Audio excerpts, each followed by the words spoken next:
We ready ourselves then for an auction like no other. The mega auction of 2022 is all set for this weekend. And today, on a Tuesday afternoon, at least in our part of the world in the afternoon, we will break down and get you covered with everything that is likely to happen when 590 players, or at least some of those, go under the hammer on Saturday and Sunday. This is ESPN Cricket for Auction Day, powered by Kisma Gaming. It's a full house as I welcome through their IPL identities. Forget former New Zealand captain and whatnot, but former RCB captain and coach Daniel Vittori is here. Former KKR bat Akash Chopra is here. Gaurav Sundaraman has sat on the auction tables of more than one franchise and doesn't like that gig anymore. So he's here with us now. He's rejecting franchises left, right, and center. And Nagaraj Golapudi knows exactly what these franchises are thinking these days. He's got his work cut out. There are two more now than there were, and there will be two more for time to come. Gentlemen, welcome. We get ready for an auction like no other. Fair to call it that. GS, let me start with you. This is indeed an auction like no other, even though we've had big auctions in the past. Yeah, it's a very, very exciting time of the year, at least for me personally. I'm sure all of you would agree. Sometimes the auction has more viewership than a few matches in the IPL. So it's an exciting time.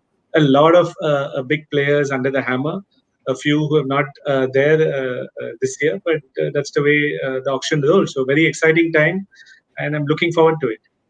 It certainly adds up to JS's point, Naga, that a bilateral or international match had to be rescheduled so that the auction had enough breathing space. That's how much importance we give it in our part of the world. Well, I've never seen G Stats, as we call him, as excited. And he was like yesterday telling me, chuck the Ahmedabad ODI. Who cares about it? It's all about auction. Just get the stories up. I mean, imagine if a guy who is so calm usually gets so excited. There's something happening and it's auction week. Yeah, I mean, I can't believe how much money will be spent. I never understand how much money is spent. Dan can tell us more because he has sat at the auction table and how you deal with millions and millions. So yeah, big week. Yeah, let's put it. Just crunch the numbers for you. If you actually add all the balance purses left, and not every team goes through with the entire balance purse, it's 561.5 crore. If you do the math, I think, as long as I read these numbers right, that's $77 million, if I've got that right. What could be spent on auction weekend? But let's see how close to that we go. Now, Akash Chopra follows Indian cricket so closely around the year, and he'd probably echo the statements by Gaurav that there is something different about the auction. The traction, the feel, the buzz. Akash, it perhaps even trumps an international game. Yes, for a very different reason. Of course, cricket game on the field brings a different kind of skill set to the table, and you enjoy doing or rather watching it. But then there is repeatability to it, right? You can see Virat Kohli bat 5 times, 20 times in a year. But Shreyas Iyer is going to go under the hammer only once in next 3 years now. And so is the case with Ishan Kishan and many others who are going to be there for the franchisees to just take them up for grabs. And also keeping in mind that we may not have such a huge auction for the next few years. There is also possibilities. So from that standpoint, no right to match cards. From that standpoint, you've got 2 new teams coming in, aging players, so an eye on the future. So there are plenty of factors that every team will have on their minds while preparing their strategies. And now Dan will, I think, confirm and validate that you can strategize as much as you want. It doesn't turn out the way, precisely the way you may have planned for. Yeah, I'm sure he's going to say that. Let me go to him now, man who's actually been at the auction tables, and ask him what these days are like for coaches, managements, with their analysts and whatnot, because you could plan as much as you want. There are so many things. There are more things that are out of your control than in your control. And looking at the dynamics of this auction, the fact that there are 2 new franchises and so many high-profile players into it, how much do you actually plan? What are these days like normally? They're very busy. I think the build up to these last few days, most of it has been on phone calls up until these last few days when you actually get together and are able to sit in a room. And the factor that no one's discussed yet is that everyone else thinks they're smarter than everyone else. So they think they've got it nailed down. They think the franchise that they're going to master the auction. And then when you actually get there, you sort of get punched in the face pretty quickly, and your plans can disappear, and you have to move on the fly. And I think we've seen some fascinating auctions in terms of how they start. but more importantly, how they finish. So, look, I think no one can predict it. I think I've sat through them myself as a coach. I've watched them as a player, and now those last few years, been able to sit back and see small auctions and see how they pan out. And every time, I don't think I've ever got it right. So, I think this will be a continuation of this, but it's still fascinating. It's still a lot of fun, as Akash said. So, is there an auction? Let's just say when we talk about auction dynamics, and Gaurav has written a piece, perhaps just to explain to not just fans, but even perhaps franchises what they should remember going into an auction. But are there things that actually you can consider tricks for the auction? Is auction experience even a thing? Those that have sat at auctions in the past tend to get it better. Is there anything that you can think of, Dan? There are actually, the early auctions were fascinating from a body language perspective, where if you sat in the back of the room, then you could get a feel for what teams in front of you were doing, and you could see the agitation between coach and owner. You could see who was invested in continuing on with bidding, and you got a real feel for things. And I think that was because probably a lot of people were quite naive around how they're going to go about it. There's a lot of emotion. I think that's changed. I think people are obviously more prepared, but they've been able to take the emotion out of a lot of their selections. Not all of the selections. I still think we'll see some emotional ones where franchises are just have their heart set on getting a certain player. But look, I think things have improved so much in the analytics that all franchises are come into it on a level playing field, which makes it more fascinating. Probably makes it slightly more boring for us now. Sit back and watch, whereas the early days of was a little bit of cowboy territory, but now I think franchises take this so seriously, and they have a plan and they try and stick to it. Albeit they do need to veer in certain directions if it doesn't go well early on. Well, I don't see this going in any boring direction. Let's be honest. We've got two new franchises now who've also named themselves. While Daniel Vittori's beard was grown, Lucknow decided to take the same name as Pune did in the first name. So the Super Giants, along with the Ahmedabad Titans. There's another fresh one for you. The Titans, you don't see that very often in T20 cricket. So yes, Naga. Is that correct? Ahmedabad Titans? I thought that's what I read in social media. No, I don't think so. Ironic breaking news. There's no confirmation. Thank God this is Tuesday afternoon. Thank God we're not live. It's okay, Ronak. In any case, 8-year-olds are picking the teams' names on social media. Anyway, I tell you what, I might have actually given them a better name than they end up with. So let's leave it there. I like Team Titans, member, that's what we're going to call it. We've had our first faux pas of the auction. Thank God it's happened 4 days before. We're doing all this to iron out the issues. Now let me do the rest of the talking. That's a lesson from this. Go to Akash Chopra, because we're going to start this chat by captains.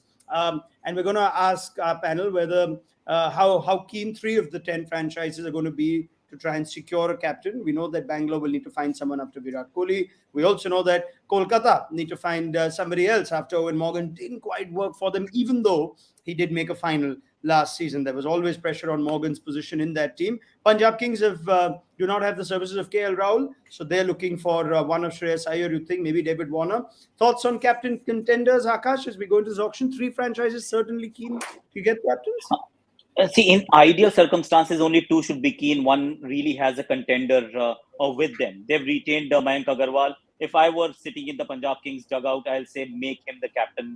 He is someone who's done the hard yards. He's been around for a while. He is a performer. He is a complete team man, team before self. And just allow him to be and make a team around him. Because whatever has happened with Punjab Kings over the last so many years, is that either they let go of captains or captains don't want to stick around. There's something that's not right with regards to their relationship with the captains or vice versa. So why now go in another direction where you spend 15-20 crore to acquire a captain, and in the bargain you get a very unbalanced sort of side. So Punjab should not be looking for a captain to begin with.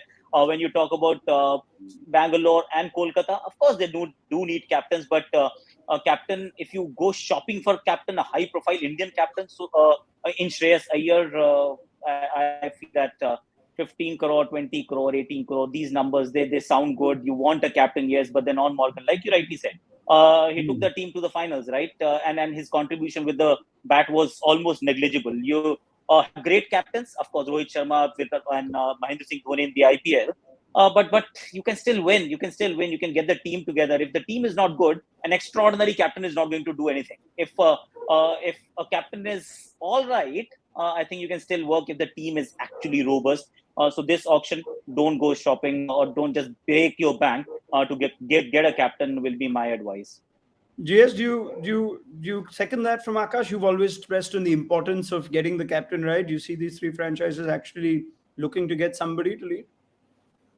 Ideally, like Akash said, captain is very important, but you should have kind of retained him, or you should have decided who the captain was before the auction. That's the larger point I would like to make. Now that you don't have, either make Punjab can make Mayank the captain and move on with that, so that he gets the team he wants.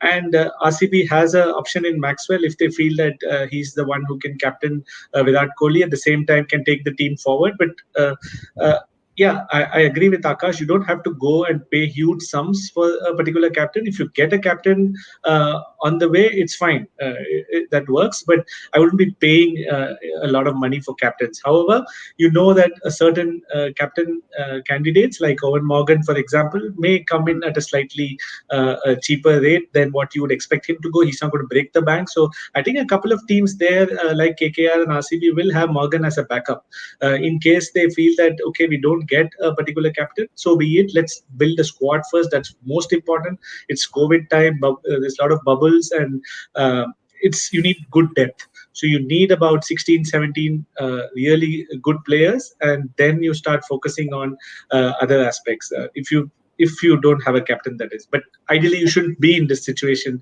if you ask me.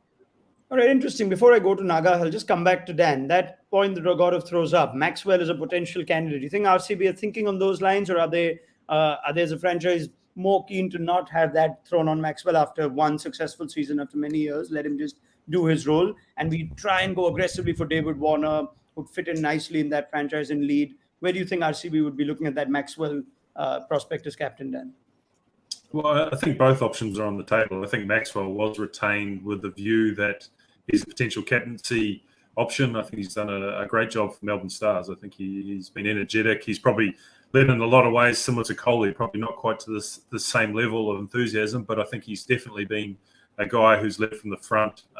He's aggressive in the field. He's aggressive how he runs around the field as well. So they'll see those characteristics, and I'm sure Kohli will have a say in that as well. I mean, he's been crucial to the franchise for so long that I definitely think he'll have some input. So that is a viable option for RCB, but that doesn't discount David Warner or someone else of that ilk. And I think David Warner should be one of the first players selected if captaincy is important to the three teams remaining. And I agree with what Akash and Jess have said, but I think we have to acknowledge that strong captains have won IPLs. And from my time working in the IPL, the ability for a captain and coach to work together can grow a team and can make a team incredibly successful in a short period of time. So these three teams that don't have captains, I think will be putting a lot of time and effort into finding out who is the right pick for them, like the other franchises have done. And I think Akash is right. Mike would be perfect because him and Anil can grow together as a team.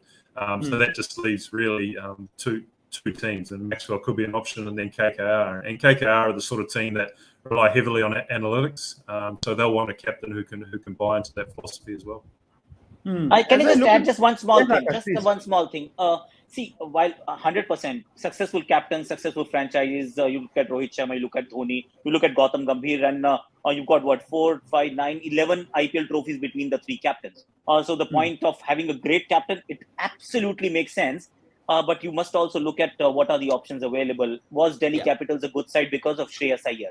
Is Rishabh Pant making that team a better team because he's a fascinating, like a charismatic leader?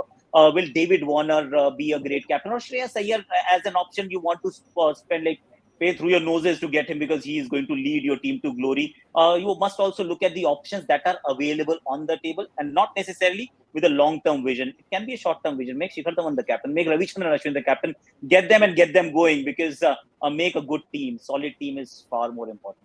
That's very interesting. Akash mentions that, Naga, because as we look at that list again, we've all been looking at Shreyas Iyer as a certain captain candidate that might escalate his price. But if you actually look at that list, you've got David Warner, proven IPL great as well as captain and winner, who can be big in a franchise. Other than that, it's not like you've got a lot on the CV that's tempting you, like Akash says, as captains. Likes of Ashwin and Dhawan, though Akash mentions it, have been guys who've actually moved on as captain or been moved on as captain. So too Dinesh Karthik. Then you've got the overseas options like Pat Cummins is always a risk with that. Are there actually a lot of candidates that would excite as captain choices?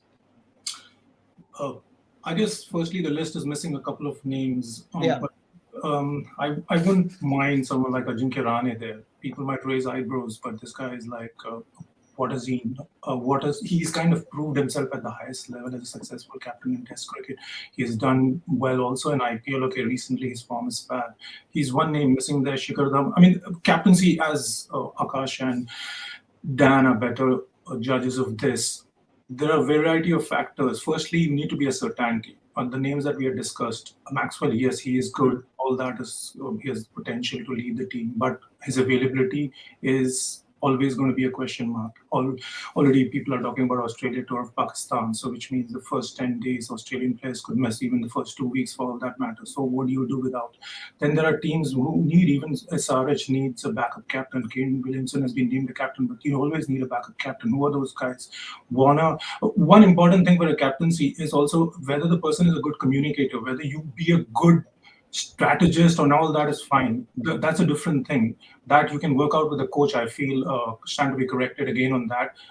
But firstly, you need to communicate. You need to be a good team person. So all these kind of factors people consider. The names that we have on our list, from Warner to Ashwin to even for that matter Shikhar. I mean, are these guys? Ashwin has done the job at Punjab. He did it for what, 2 seasons, correct? If I'm wrong.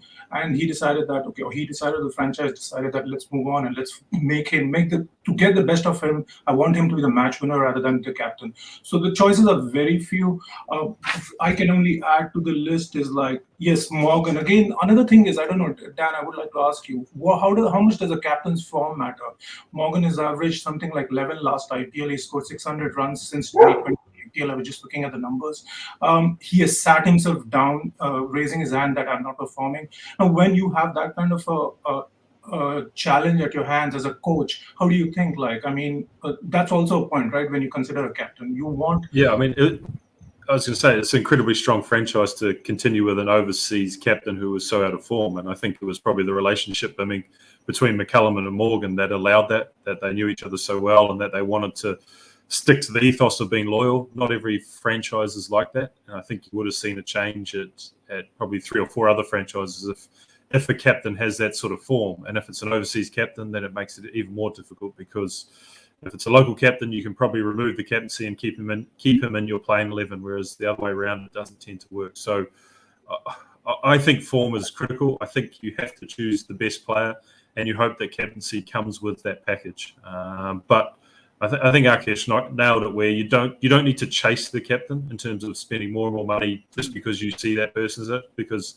you're probably right. The good captain's already taken, and now we're just arguing over the next round of captains. Apart from Warner, I think Warner is the exception to that rule. The rest are you can take or leave them probably in most franchises' case.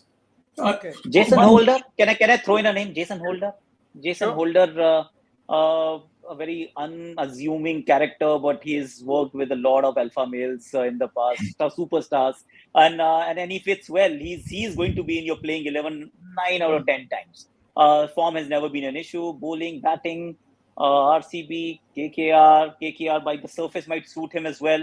So you can perhaps think along those lines as well, or maybe start investing in Quinton de Kock. See, I think Warner, there is one major overarching issue, is that the word is like wildfire, and what has happened at the Hyderabad franchise last season, I think it will work as a deterrent for anybody to now pin their hopes on David Warner, the captain. That's just my opinion. As much as I know the IPL, or rather as little as I know the IPL. But age is also a factor, isn't it? Like all these guys we are discussing, age is important also. Franchises will look at it. If you're looking at the next 3 to 4 years, how many of these guys we have talked about, some of them are like into their mid-30s, so they are not going to stand the test of time in terms of fitness. Forget the form also. Sometimes that could be a question mark. So, and that's the reason I just feel that Shreyas Iyer is suddenly the talk of the town, because he has age on his side. There's one more guy we didn't talk about, Manish Pandey. And this is what some of the franchises were talking about. I was surprised that Manish Pandey is figuring. And they said that, yeah, why not him as a captaincy material? He has kind of done for Karnataka. He has not proved himself. He was bought, what was it? Surprises bought him for what? 11 crores? 12, 12, 12. Yeah, so he's another guy. Yeah, I mean, it's not an easy choice there. No, I love it. I love it, and I also like the fact that you threw in Ajinkya Rahane earlier on, Naga, and we didn't get to see everyone's reactions whether the eyebrows were actually raised, because I wanted to see that Rahane as an option. Now, I know Naga said that you might raise your eyebrows. He also then No, went on to it's say not me talking. It's like it's when the I talk to franchise. franchises. Yeah, they Now, I are. want to they ask need- you that. That's what Yeah. I want to ask you. That's your specialty here. Now, I actually genuinely want to ask you something like a Shreyas Iyer.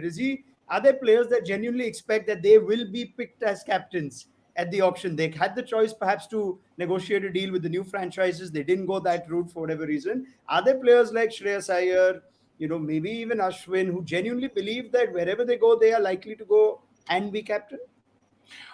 I don't know about Ashwin, because Ashwin is like such a, his role is so different now. He can fit in like as an all-rounder. He can fit in captain. You make him whatever, he'll do it. He's happy to do that job.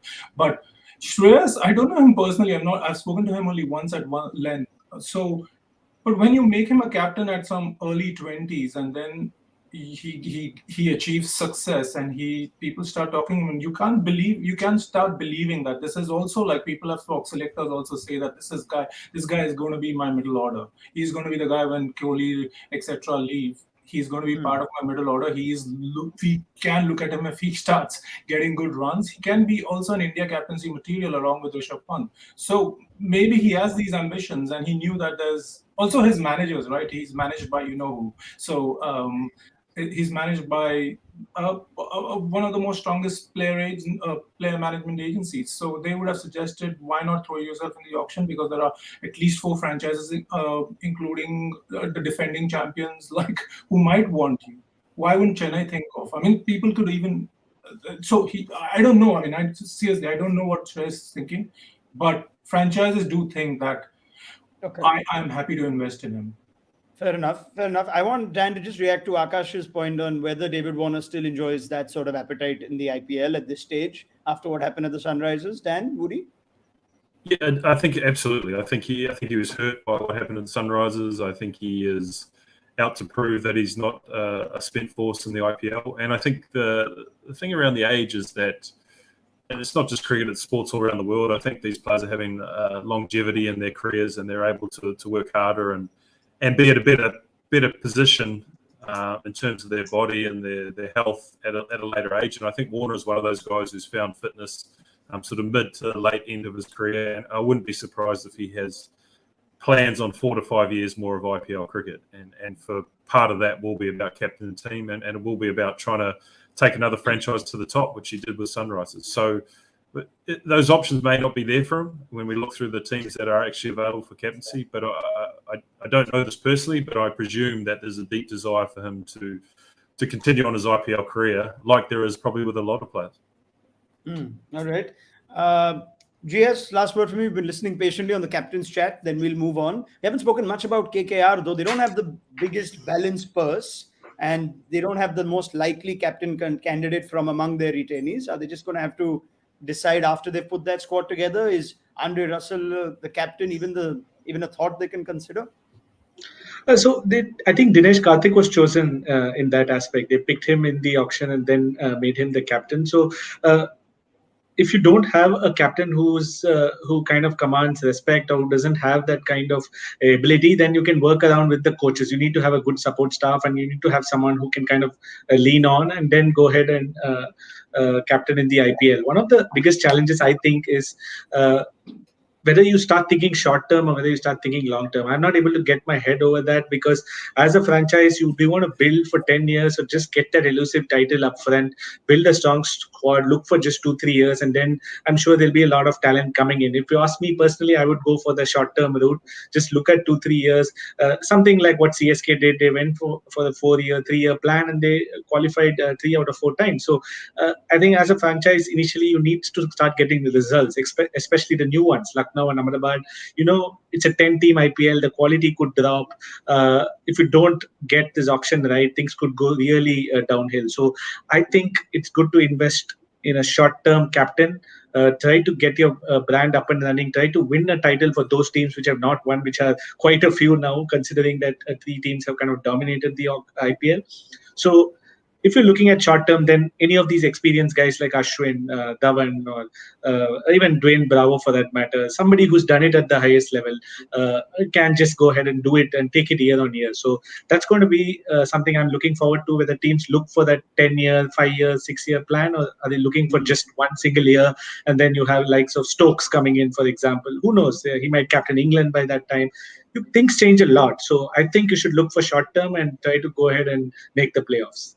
Okay, quick reaction from Dan on that. If you want to answer that question, whether the pressure or what franchises look at is short term, given the whole IPL is effectively resetting, would IPL 2022 almost be the easier IPL to win, Dan, than the one 3 or 4 years down the line where teams would have built a core, may in fact get the best out of a squad that they've built over 3 or 4 auctions. So in some ways, this short term auction strategy is not a bad one.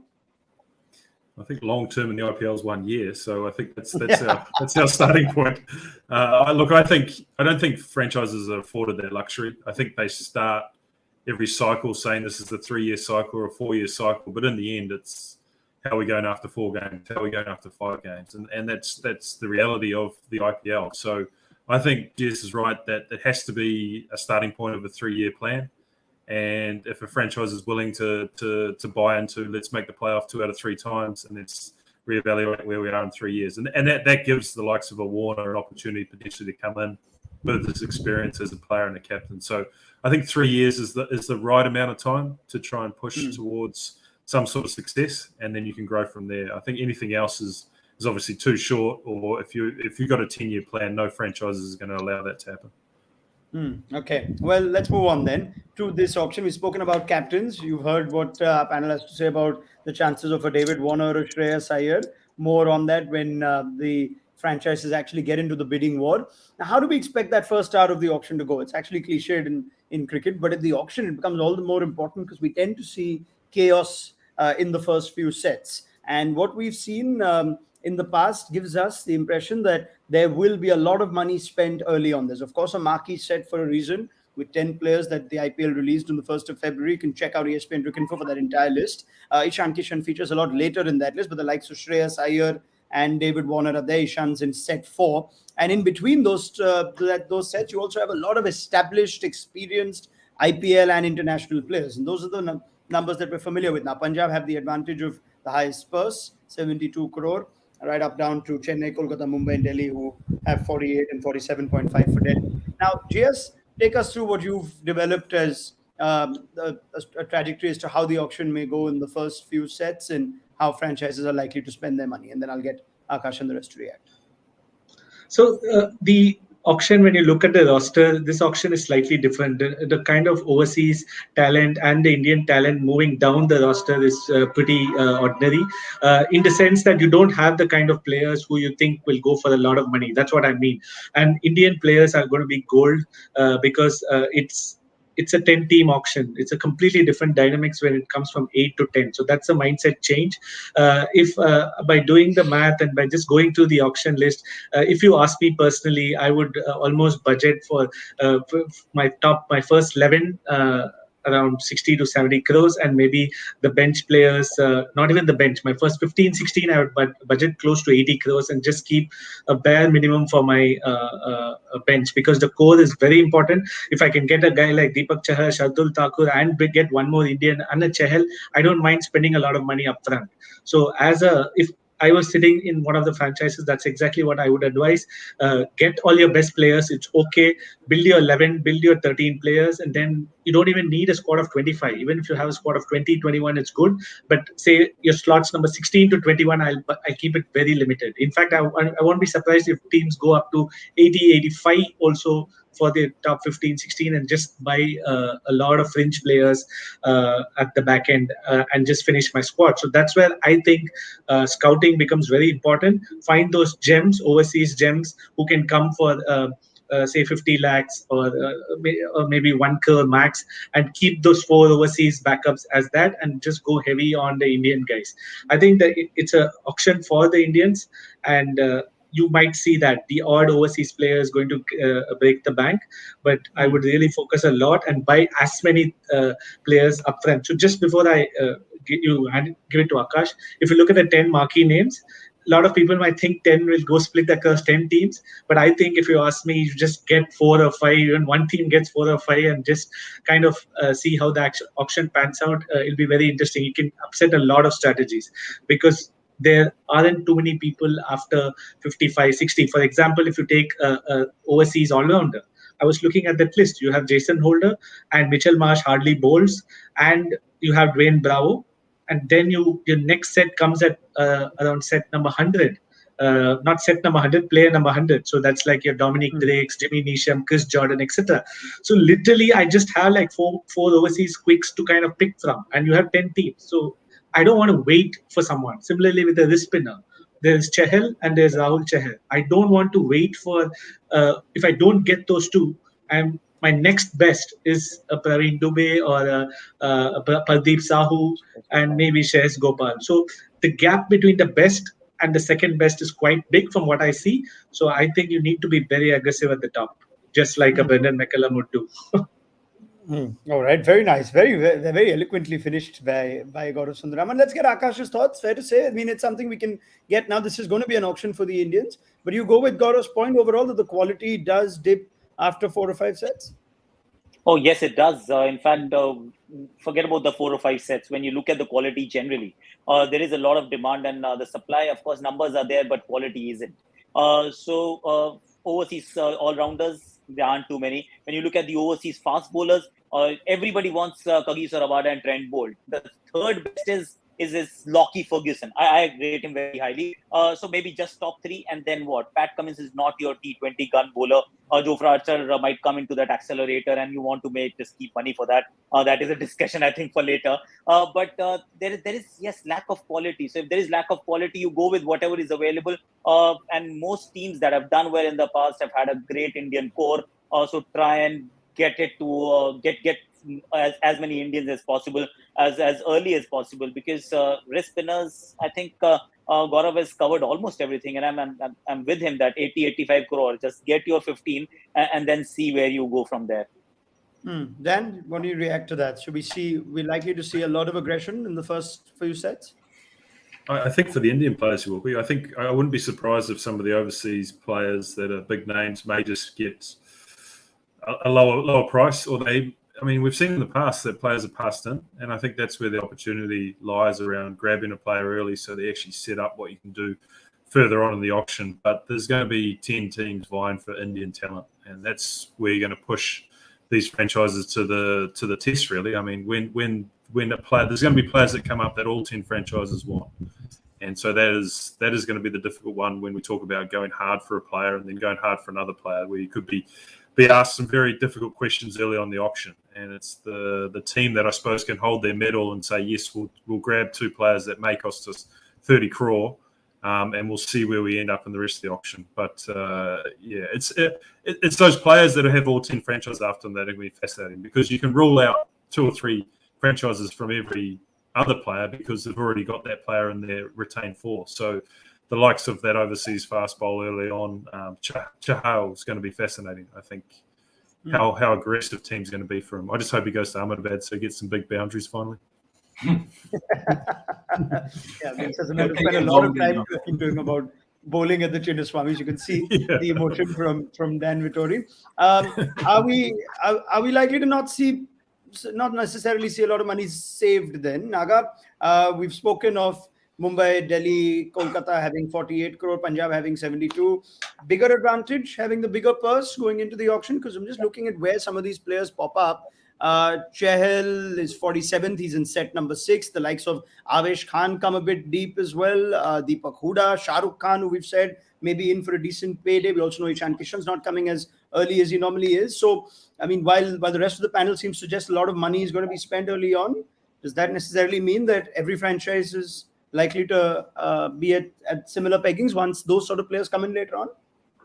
Yeah, I guess. But imagine, let's say, take Punjab. They have 72 crore, the highest price, and going by what the panel seems to say is that be aggressive at the beginning, and if you buy two players and you spend about 20 odd crores on them, you're at par with the rest of the franchises, and then you start thinking, who do I want? You always have a wish list. You always have a backup for one. So suddenly, then it becomes a level playing field. After, let's say, 4 or 5 players, because I'm sure if you have a guy like Shreyas Iyer coming first hand, people will like to go how much, let's say, put a ballpark figure of 15 crores minimum. So is who wants Shreyas go 15 crores? Let's say RCB, which I've heard is like thinking of going for him. What's their price, RCB? What's their purse? They've got 50. 58. Well, I've got it here. 57. They've got 57. 15 crores. That's like 42 crores back. And they have the core then. So that's how franchises are. I guess, Dan, I wanted to ask him actually, do they think that on those lines that I'm willing to go like 15, 17 crores for one player, and then I have the core, I've already retained about 4 players, and then I get this one player, my core is ready, and then I can just stack up the squad.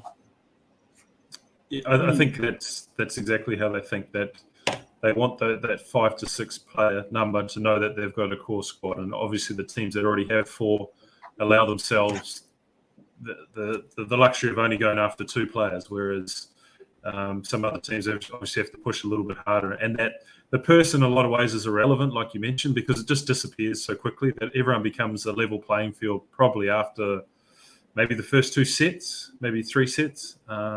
So then it becomes interesting in how the dynamics of the rest of the auction work. I think the start of the auction is obviously a lot of money spent, but then when it comes down to the next few and everyone's even, is a little bit interesting. Now, I had a question for you as well around you. Would you have heard, and this is based on other sports, and because other sports are a lot more mature than IPL, that players actually start to put out there that they don't want to go to certain franchises, and I wonder if that happens at all. It does happen. And I know they can't control that; it's just money. But a lot of these players have enough money; they want to go to certain franchises, they want to win, and they want to be in certain environments. So I wonder if that message is creeping out at all amongst players. Yes, it is. And I think this is the first time it's become more evident than in the past, where the players have had more say because they are dealing in the background with franchises are dealing with them. Yes. Yeah, we don't want to take certain names because then it's not appropriate also and right. But I've heard there are like certain franchises have asked players don't get retained, because we know there are a few names who were talking to the new franchises until the last minute. In fact, I know a name that was a certainty with one of the new franchises 2 days before. And then I was told, do not put that name because the guy has pulled out. He wants to go now into the auction. I don't want to name the player, and now the player is now back in the auction list and he's not in the top 10. I can assure you that much. So you can... Nagaraj, he's going to be the most expensive Indian. Nice one, Akash. Yeah, he is potentially. I didn't say. Okay, so one second. Now, one thing I thought Dan's point, was it also to the auction, or was it in between the retention and the new picks and the auction? Because we know that.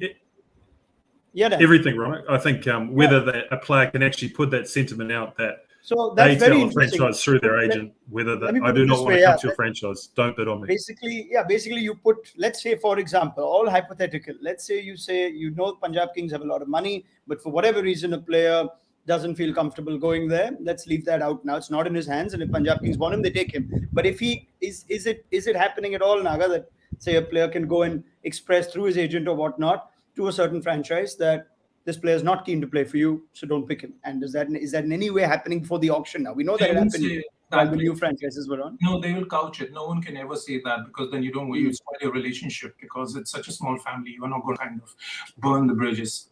Unless, of course, unfortunately, what's happened between Warner and Sunrisers. I would be very surprised if Sunrisers bid for him. That would be fun if that happens, because he's the greatest player, but that's it. The relationship is over, looks like. But Even uncapped players. It's funny that I heard one uncapped player. The guy refused to even entertain talking. Forget like discussing, negotiating. He just refused to talk to the franchise, and the franchise wanted to just open a conversation. He refused to talk because he had made up his mind. His agent had made up his mind, saying that I'm going to this. And some franchises involved who have said, I will bid for you. I'll 100%. Naga, this is so much more fun if you just take names. Why Exactly. You're boring. Yeah, You're boring, Naga. You're just throwing things. Or why don't you play? Why don't you play? I need to talk to those people again. Why don't you play 25 questions like you were playing with us now? Give us like those 3 or 4 lines, and then Akash will throw in his bit, and then we leave it to the viewers' intelligence. Okay. Tell Sambit Bal to bid for me. Pay me 1 crore. He's probably calling us right now. One of our phones will ring any second now because he thinks the name may actually come out. Anyway, let's get back in all seriousness to one thing I'd like to ask GS. We always look at certain auctions, more the smaller auctions, and say certain skill sets are bound to make, earn a big payday. In this kind of auction, from whatever we know about IPL 2022 as well, there's a lot of chat that it might happen only in Maharashtra or only in Mumbai, somewhere there. So keep an eye on those sort of factors too. Do you have a skill set in mind, JS, that teams may universally want to go hard on, say the Indian fast bowler?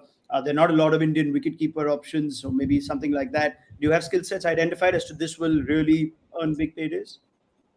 I think barring opening batters, which always is there in plenty, top 3 batters always there in plenty. I think most skill sets are going to be in demand. Fast bowlers, I look at it as, I strongly believe that overseas players generally kind of cancel each other, because yes, you do have a player like David Warner, but I think the second, third, or fourth overseas players kind of generally cancel out each other. So I think you shouldn't worry too much about that skill set, whichever skill set you want the overseas player to be. Indian finishers, for example, there's literally nobody. Even the Indian team, every series they have a different all-rounder at the number 6 slot. So we don't know who. Apart from Shah Rukh Khan, again, I don't see too many people there. So that is a skill where teams will look for overseas players. Similarly, wrist spinners, again, you don't want to have an overseas spinner at all because it really affects the balance. If you play an overseas spinner, it's kind of long, right? What's wrong with an overseas spinner? Come on. You saw Imran Tahir, who's the leading T20 wicket taker, who's done so well, has sat out the entire series, entire IPL in the bench. So I felt so sad for a player like Imran Tahir. It just happens. People prefer having Indian spinners, at least now. Maybe when you were there, things were very different then. But now I don't. I'm very grateful they were. So things are Dan and Rashid Khan. That's it. Yeah. And Sunil Naran. Let's not forget the legend. So there's certain spinners and Indian fast bowlers, for example, the skill sets are very niche. So you need to kind of budget for that slightly higher. So if you look at Chennai again last season, their overseas fast bowling spend was very limited. It was Josh Hazelwood and Lungi Ngidi. So you kind of got your overseas within like 3 crores. And your backup players were Mitchell Santner and Imran Tahir. When you just look at the squad spend by role-wise, you kind of come back to the same point. Sometimes you may have more money than you actually need, but you don't. During the auction table, when the first few names are called, you're always scared. Your mind is always like, what if I don't have money to build a squad? What if I don't get this player in the end? Sometimes that thought confuses you and you kind of bid less for a player, but you can actually get about 6-7 players for a particular role for less than 5-6 crores. So that's why you need to be smart and you need to make sure you extract the best out of those players. So certain skill sets you don't have a choice. Indian wrist spinner, you have to pay to get. Indian wicketkeeper, you have to pay to get. So you have to plan accordingly. All right. Well, the IPL send the message out quite often, right? You have to be as good as Rashid Khan, Sunil Narayan, or Dan Vittori, otherwise you don't get played as an overseas spinner. Exactly. Yes, Naga, you've got a question for Dan on that point DS just made. Like last auction 2018, you bought Chris Wokes for 7.4 crores. What was the logic? I mean, you would have, because that was quite a high price, and even Ponting sets a player like Wokes last time can deserve $1 million US.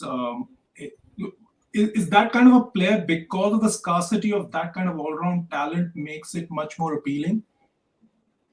I think so, particularly for RCB, and where we were lacking was around that 7-8 batsman bowler, and I think we were trying to get it through domestically, but we just couldn't find that player early that we wanted. And I think that Coulter Nile was another option at the time, but it's definitely Wokes came in early, and that I'm trying to recall, but at the time it was around that all-round package, and that was what we were desperate for, to balance out obviously the top order that we had.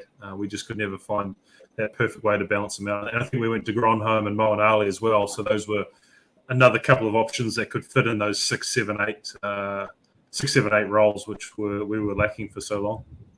So you wouldn't consider, like, if you're playing this time you're playing IPL at likely to play in Bombay and maybe Pune, right? You wouldn't consider those factors at all, and you just go by. Sorry.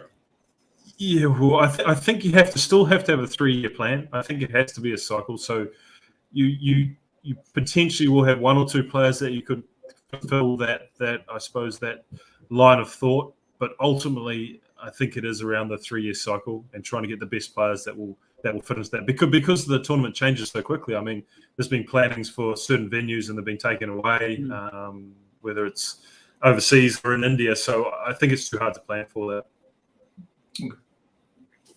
All right, let's move on, shall we? We can always follow the CSK mantra, right? Pick a team for 1 year and they'll still end up winning it twice in 3 years. That's just the way CSK tends to roll. Let's go to each team individually now, shall we? And get thoughts from this panel. Maybe that'll help us understand too, looking at the retentions and then seeing what are those 1 or 2 things that each franchise has got in mind going into this auction. So let's start with the Delhi Capitals, shall we? Impressive retentions, Akash. They've got a lot of bases covered even in their retentions. They've got a captain sorted in Rishabh Pant, an Indian wicket-keeper in Pant, 2 out of their top 4 in Prithvi Shaw, and Pant, an Indian all-rounder like Akshar Patel, a strong overseas fast bowler like Anrik Nokia. They also go in with a minimum purse, albeit by just 50 lakhs. 47.5 crore is what they've got. How do they approach this auction for you? Do they have like that one player that they know they want to put a lot of money in, given they start the auction with the least amount of it? Obviously you need quality players, and if you can get them, why not? So if you have Prithvi Shaw at one end, you want another opener, right? You let go of Shikhar Dhawan, so you need somebody. Now the question would be, do you want a similar kind of disruptive or destructive opener, or you're okay with a slightly sedate overseas option available? So that is another team philosophy, which way they want to head. The kind of players that they've retained, it seems all aggressive, play very, very aggressive brand of cricket, the Rishabh Pant style, the Prithvi Shaw style.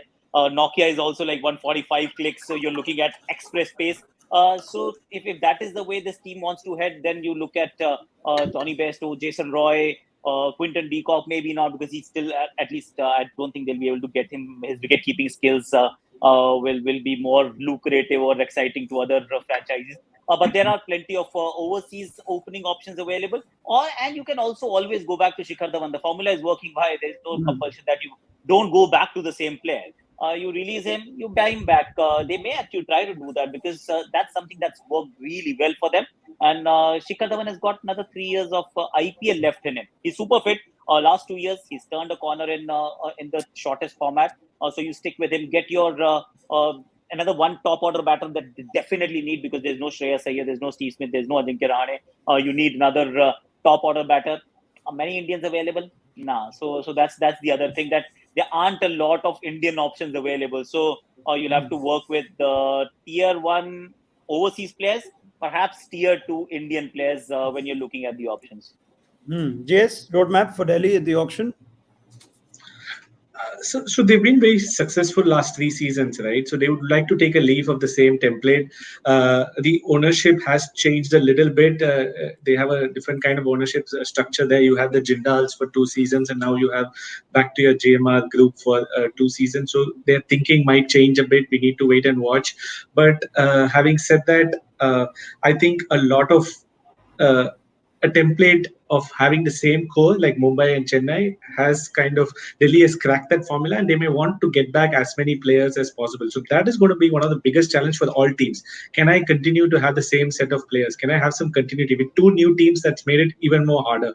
So that is something I'm curious to see if Delhi can manage, if they can even get 2 out of the 5 5 more members of their team from their past team, that would be great. I think they would be looking to do that as much as possible. Worst case, they would be looking to have the same kind of combination at least. You have a left arm Indian opener, they can go for Padikkal, someone like Padikkal who can maybe replace Dhawan if they don't get Dhawan. So I think I understand Delhi will not shift too much from their template. They will need a support for Anik Nokia. Try for Rabada. You don't get Rabada, pick the next best fast bowler. So that the combination still remains the same. That's what I would do. The problem they had last time was they played Hetmeyer. They had Hetmeyer, Stoinis, and Smith, if you remember, 3 overseas guys in the top 6, 7. That's ideally not the right strategy. You may want to have just 2 overseas at the top and maybe 2 overseas at the bottom. So those small tweaks they would make, but they would look to continue to stick to the same template, because it's very hard to predict the kind of players they'll go for, considering there's so many people and it's a big auction. Yeah. But I think the style is what I can kind of maybe comment on. Dan, one thing is sentiment when you try and get back as many players, but it's also convenient, I'm guessing. Work with the same group of players. If you can get a Dhawan back in, or even Avesh Khan, 2 out of those 3 or 4 core players, Rabada maybe, and you think, yeah, I don't need to start over with these guys. They've been around. Does play a factor? I think they'll be desperate to get them back. And I think, once again, it comes back to that CSK model where they kept retaining players. They kept bringing back familiarity, and that worked for them. So I think these teams that have been successful, Mumbai, Delhi, CSK, in the last little while, will want to retain the players that they've had. But obviously, there's going to be huge competition for them. The lack of right to match, I think, this is what separates this auction from previous ones, where franchises could sort of sit back and wait to maneuver on those certain players that they'd had and they wanted. With that not there, I think it's going to make it very challenging to keep that style of keeping the team together. So that'll be the problem for most of these franchises who want to retain most of their players. All right, Naga, without naming names, or rather with naming names, depending on what you prefer. If you've got anything for us on who's on top of Delhi's wish list. I'm going to guess. Boss, I'm going to guess. No one is going to give me the name they want to go after. But Delhi, of course, have invested in youth. So I think that they will continue doing that, and they should continue doing that ideally. And yes, the most compelling choice for them to retain is at the top, which also makes their core as close to possible as from last year, is Shikhar, who has a brilliant record in Bombay again, even if you just look at the short term for just 1 year. So they will want Shikhar back. And then they can look at guys like, to replace Stoinis, you have a Holder. Why not look at Holder? He fits in nicely. You have Holder and Angrik Nokia, and even if they don't get Kahi, so you get a Holder instead of that, who's a multi-skilled player. So I really, will they go for an Indian talent? We are talking about that. I'm looking at franchises, and Delhi may be interested in, will they go for, let's say, a Lalit Yadav, who has been there with them for like 2-3 years. Will they want to go for those kinds of players? I don't know. But top guys, Shikhar is, I think, the one name we all agree. Yeah, fair enough. I'll throw Nitish Rana in there if you'd like to take him in to do Shikhar Dhawan's job, maybe at the top of the order. Mitchell Marsh, you never know. Ricky Ponting likes his Aussies, doesn't he? That's something I'm going to ask Dan. Bowling, right? That's the thing. With Marsh, that's what has been saying, that he has not bowled. So I don't know what his hamstring is, whether he has hamstring problem or something. It's the hope, isn't it? When you pick these sorts of players, that you get them good enough, or at least they can be called on to bowl if need be, like Stoinis as well last season. But remember, he didn't come last year. Remember, Marsh pulled out. That's another factor that people will consider. Marsh pulled out after being caught by Sunrisers due to bubble fatigue. One World Cup man of the match performance in the final, and suddenly franchises think differently. So you never know whether Marsh's stock rises or drops. Not that coaches tend to go with nationalities that they're from, right, Dan? That never happens in the IPL. There's never any sort of bias from that. What about Warner Ponting? What's the relationship there? Warner Ponting. That's a good question. Warner Ponting. What's the equation there, Dan? Can you help us? I think it's a definite option. I think Warner's going to be incredibly popular amongst all the franchises, but I wouldn't discount the Ponting-Warner relationship at all. Right, we leave it there for the Delhi Capitals. One interesting thing is Avesh Khan is coming in set number 10 here. So if that is one player they really want to keep, try and retain, are there chances better, in fact, GS, that he's coming in that late? So maybe they'll have level pegging with some of the other franchises, and Avesh Khan back to Delhi? I don't know if it's good for Avesh Khan, but it might be better for Delhi for sure. So Yeah, but like I said, you don't want to wait for so long. If Avesh Khan comes in and you get him, so be it. You can't plan around that. And again, it's one very, very good season. We have to see how things pan out. Sometimes the second Sure. season syndrome can hit a lot of players. It could hit a player like Venkatesh Iyer, for example, Avesh Khan, a lot of these players who may not be as consistent again in the second season. So we need to wait and see. Fair enough. Yes, he's very good, but whether he can succeed, I don't think they'll wait for him as such. I know there's one question on social media which GS brought up as well. If he gets capped, does his order change, or is that set in stone now? GS, what's the latest that you've heard on So, that? as per the rules, it's as on auction day, what the status is, that is the exact rule. So, Deepak Huda also might change, Right. but there has to be a kind of spot. You can't just have like 15 cap players in one set, right? So, I think it's again discretion of the people organizing this. As are most things. All right, let's move to the next one, shall we? Mumbai Indians, arguably the strongest retained core. You got Rohit Sharma, you've got Jasprit Bumrah, Surya Kumar Yadav, and Kyron Pollard. We know how much they love their own. They'd love to have retained at least two, if not all three, of the Pandya brothers and Ishan Kishan. They also love their growing equation with Quinton de Kock and Trent Bolt, who played key roles for them over the last few years. So, what are we looking at from in terms of the Mumbai Indians? Akash Chopra? See, if you look at what they've done in the past, you'll find that they have always had aggressive openers. Left-handers, they prefer left-handers from Sanjay Jayasuriya to Quinton de Kock. You'll find there's a lefty at the top with Ishan Kishan. So they will still go very hard at Ishan Kishan and Quinton de Kock, at least retain, somehow find a way to get at least one of them, if not both. Both might be tough, is what I think. First choice won't be, I think, Trent Bolt. Everybody first is Kagiso Rabada if he's not there.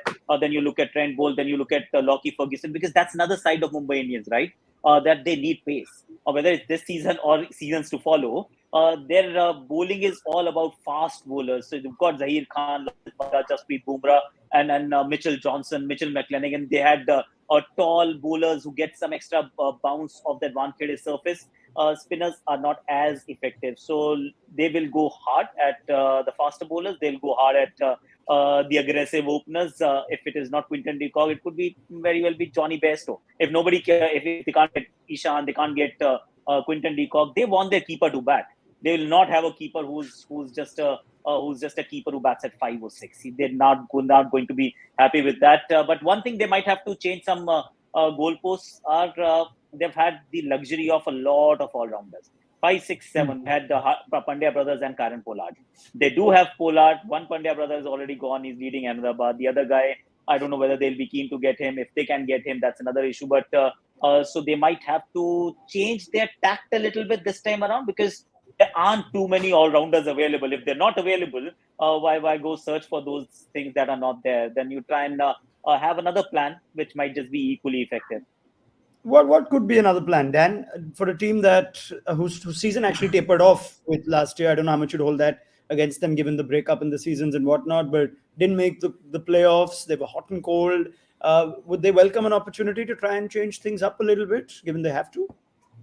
Well, I think one of the things that successful teams like Mumbai and I think CSK have done, and someone can correct me if I'm wrong, is that they've always got their overseas fast bowlers at a relatively cheap price. And then when the fast bowlers have obviously performed exceptionally well, they haven't really bid up at the big options. They've let them go and look for other options. And we've seen that with Chennai, from Bollinger to Southey to Josh Hazlewood, and whether Mumbai will look to do that again. And they probably have as well. Patterson was successful for them. Nathan Coulter-Nile, they got cheaper price, and then Bolt was obviously their marquee. So I think they'll want to see that similar dynamic, and Akash mentioned it around their all-rounders. I think they've realised that brings so much success. They understand that they've covered their top and bottom with Bumrah and Rohit Sharma. I think to have those two makes such a difference. But can they bring together a group of all-rounders that allows them so much ability when selecting a team? And that's what set them apart. That's what set CSK apart as well. And I think that's what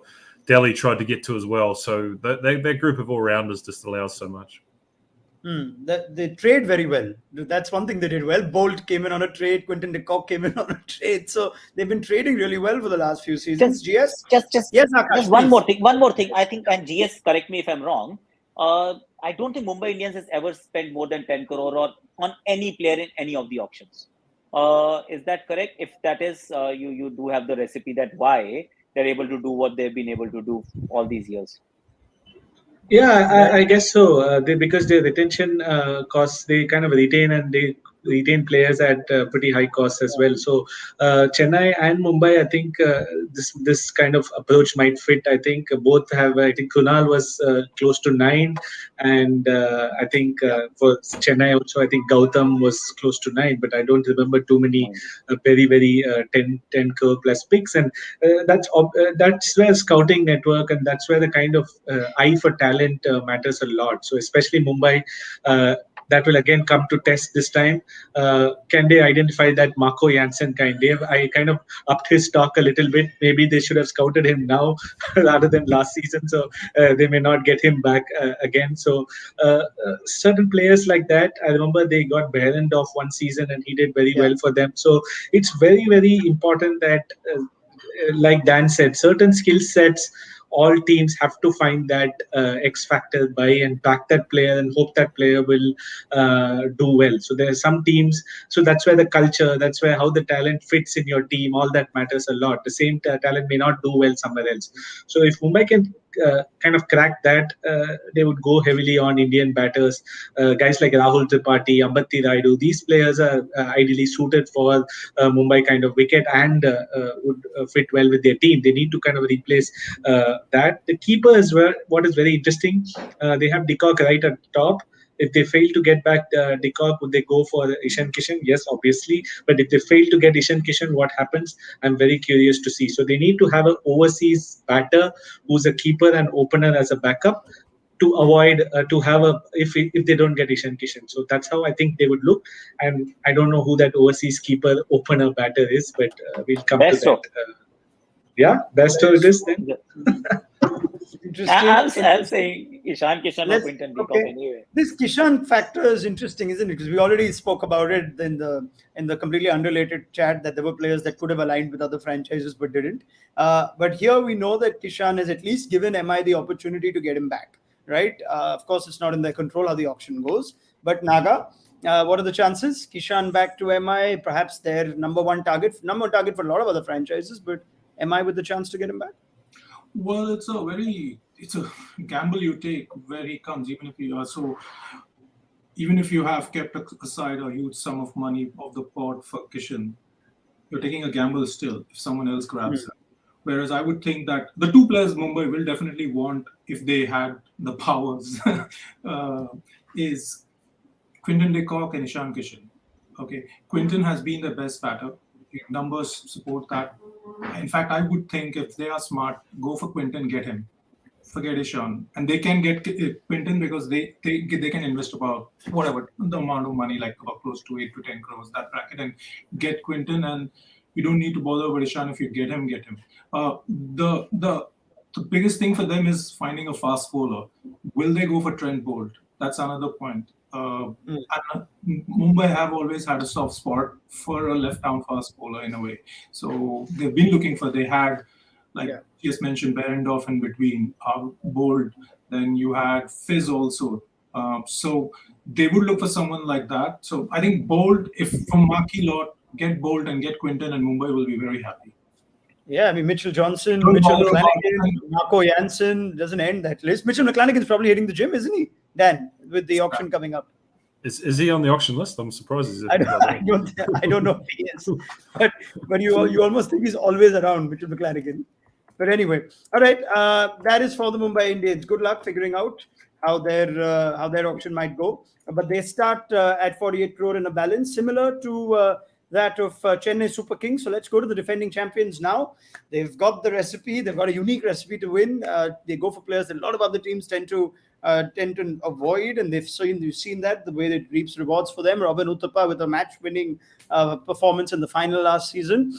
Jadeja, Dhoni, Moeen Ali, and Gaikwad retained in that order, the same balanced purse as KKR and Mumbai Indians. So Now, GS is ready for this one. He's got a very eloquent monologue prepared as he speaks about the franchise closest to his heart. So let GS take it away. What are CSK going to do at this auction, GS? For starters, I'm going to wait for your prediction on Sunday evening to see if they'll make the finals or not. Because look, all of us got it wrong with about their auction strategy last time, and they made 3 out of 4 finals. So it's very, very hard to predict what they're going to do. And one thing is for sure. I think Dhoni will have maximum of one season for Chennai, and this is a good season to kind of groom the next captain. So I'm very curious to see who that is.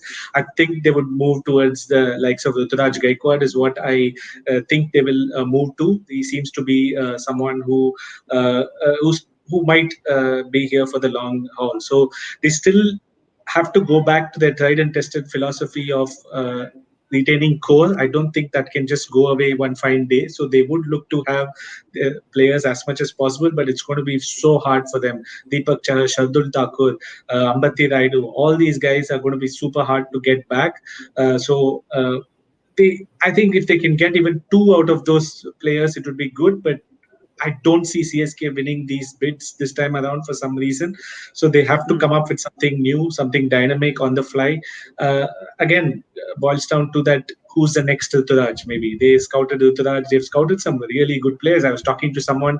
They had Jason Holder in 2013. They had Faf du Plessis when nobody really knew who Faf du Plessis was just before in 2012, I think. So they have this knack of identifying some really good players just by watching them, or maybe the character, etc. So I'm looking forward to see who they buy. But overall, they would like to keep their core, but I think it's going to be super hard. That's going to be the biggest challenge for CSK. And the fact remains they find a way to get the best out of whatever team they end up with. So who is to bet against CSK? Dan Vittori, Stephen Fleming's enjoyed this wonderful time at a successful franchise. They're on their way up, even though they pick teams that we think don't quite have the pedigree as some of the others on paper. But they're champions. They are the best team in the league as of now. What's their auction strategy like?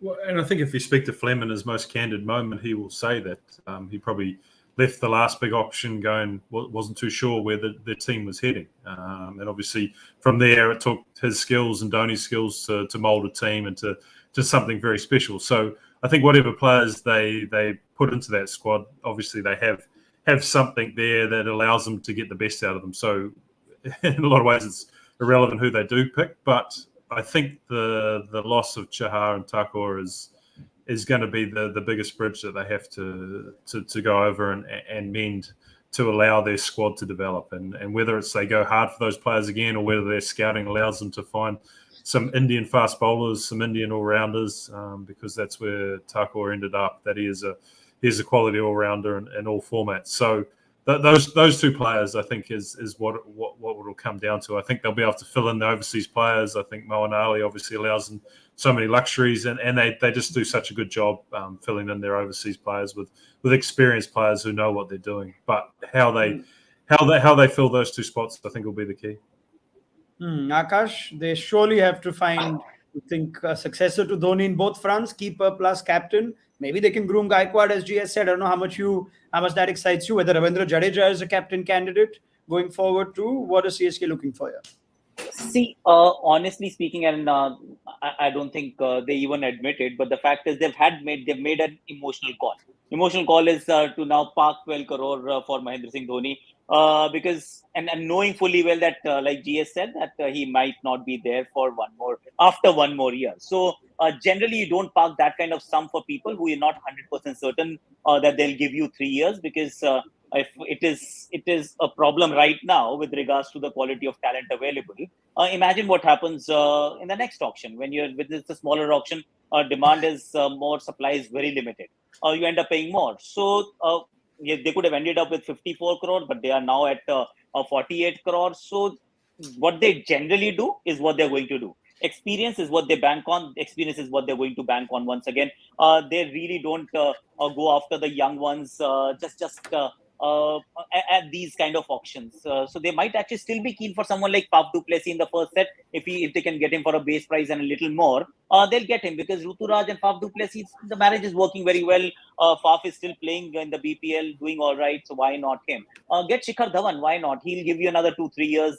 Left hand, right hand combination at the top. Indian. They like their Indian players. So they might be keen on someone like Shikhar Dhawan.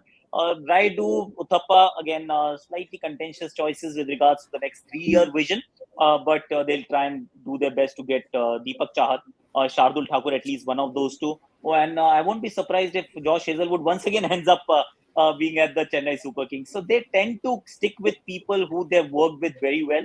And more of the same is what I'm expecting. But are they already thinking about buying someone? See, that's one franchise. They're very pragmatic. I don't think they're going to buy like anyone for as a future captain for 15 crore.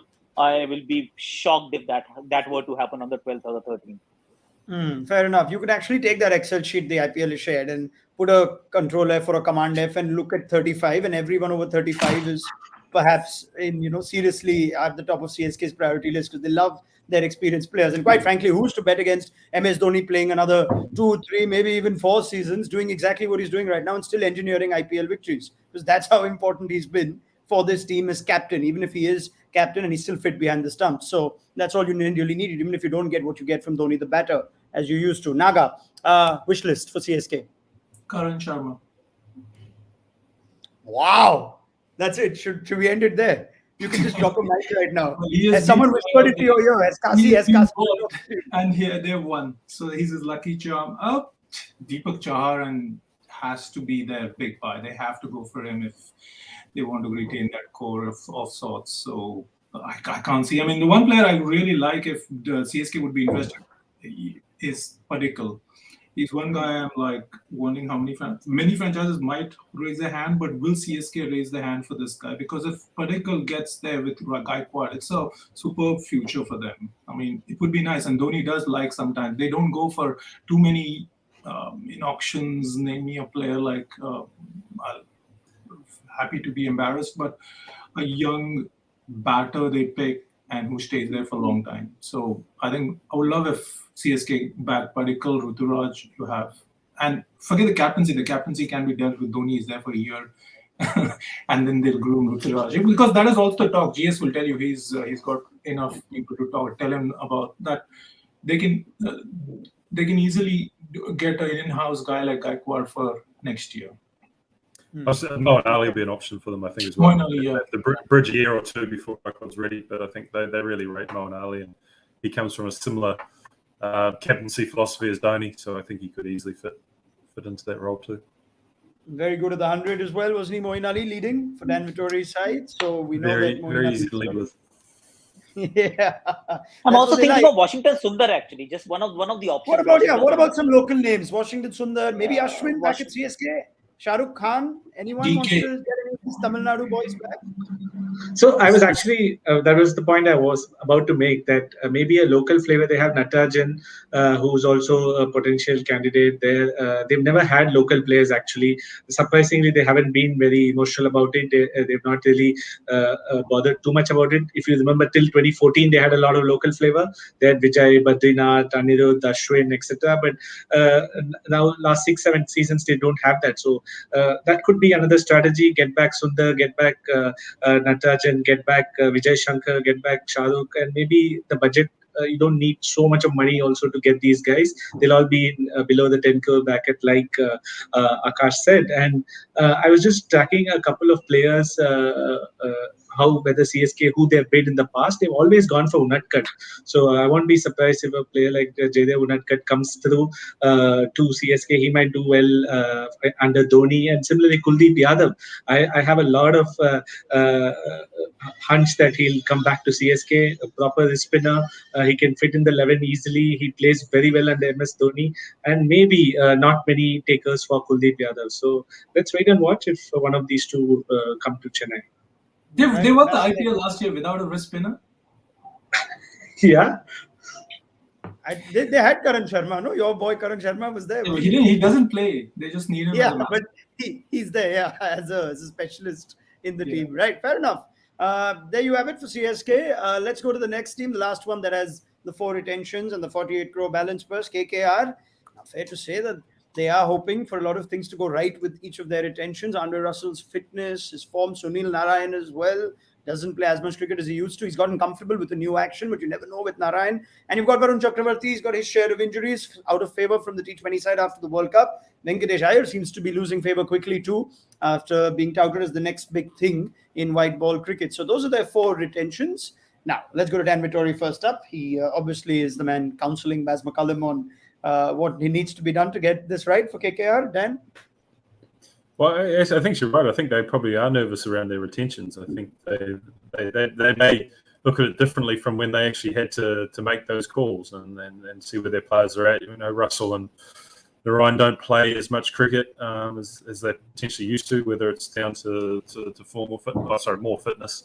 And they're 2 domestic players. I think Chakravarti will be fine, but Venkatesh Iyer is a bold call after sort of 1 season in the IPL. So, look, I think that'll be their starting point, that they know they actually have to build a talented playing 11. They hope they've got 4 certainties in their retentions, but they may not. They may need to work around that. So the captaincy is the key one, and knowing Brendan and how much he values leadership, they will be investing a lot of time and thought into who can actually captain the side. And they know they will have Morgan. If they want Morgan back, then he'll be an option for them, and they'll be able to get him, because I don't think he'll be there for too many other franchises in terms of them wanting them. So I think leadership, captaincy, and then just I think it's more a hope that these 4 players are actually the ones that can lead them back to where they were last year. So that'll be their main focus around the leadership. Akash, KKR? Interesting actually retentions, because they have this tendency of retaining or going after players who are disruptive in nature. Generally, you had the Mitchell Stark, then Chris Lynn at the top, Andre Russell, Neil Narayan. They actually at one stage all these 4 were retained, and no Indians forget about that. Let's build our team around overseas players as well. So they've found different ways of operating over the years. This retention has also again raised a few eyebrows, but they end up finding ways to be successful. They do need a lot of players. Let's be honest, because Venkatesh Iyer's second season blues, like GS was saying, it is a reality. So it may just happen. And then what? Varun Chakravarti's fitness has been under the scanner. Sunil Narayan is an interesting one for a simple reason, and I'm not like making an opinion, passing a judgment on his skills. The fact is that KKR wasn't playing him in Chennai in the first 5 games. I mean, this is KKR. He's playing at Chennai, and he didn't feature in the playing 11 for them at Chennai, where the ball was turning square. But he's also been someone who's been retained. His batting has gone down. Bowling he'll still find ways to be successful. Russell isn't fit enough for all the time. So it is going to be an interesting one, honestly. Once again, I see them spending a lot. That's what they tend to do. They spend a lot on few players and then make do with whatever else is left. In fact, 9 out of 10 times they're playing with only 10 players, and 11th guy is just there. He doesn't get to bat, doesn't get to bowl. So that's the kind of lineup they've ended up with very, very often. So it may just happen one more time, because they will end up spending a lot to get certain sort of players and then build a team around them. Yes. I personally felt they missed a trick by not retaining Shubman Gill. I think that was a big miss. He's a 400 run getter, bankable player, Indian. And, some people peak at different times. Gill is not even peaked and he's still giving you those 400 runs. So I just felt that he's consistent. And yes, there might be certain issues, but you could kind of build a team around a player like Gill. I thought they missed a trick there. They got carried away by the all-rounder slot more than Venkatesh Iyer, the person. I think it's the skill set. Indian all-rounders, like, literally there's nobody. So I can understand why they went for Venkatesh Iyer. And from my understanding, it's the belief they've given to these players who they've done so much, and they hope that they'll repay them back. So I think that's the hope they've gone in with by the retention, hoping that Russell and Narayan turn up and they deliver for them maybe for the next 3-year cycle. So they don't have some key slots, so that's the only concern. Keeper, captain, all the key slots they don't have. One thing they may not be very keen on is on spinners, so they're kind of sorted there. But yes, they in fact had a good Indian core with Rana Tripathi, which helped them kind of make the playoffs. And also remember, they just failed to qualify due to net run rate on 2 occasions. So they've always been a playoff contender, but that's because of their strong Indian core. So I think they missed a trick with Gill, and we'll have to see how they kind of build that Indian core. Again, every team wants Indian core, so I don't know who's going to come out successful. I mean, quietly, Rana and Tripathi used to do a very important job for them. It's going to be very hard to get them back, right? Rana coming in the all-rounder set, that set 3, Tripathi coming in before that, I think. So it's going to be hard to try and get some familiar faces back. But Venki Mysore has Naga on his speed dial list. So let's ask Naga now what he's got on his wish list for KKR. Naga. Mavi is another guy. I mean, I wish they were like KKR rate themselves as smart buyers.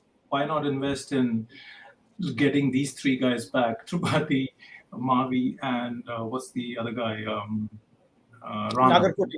Oh, Rana. Okay, Nagarkoti is another guy, but I think Nagarkoti's fitness is always an issue.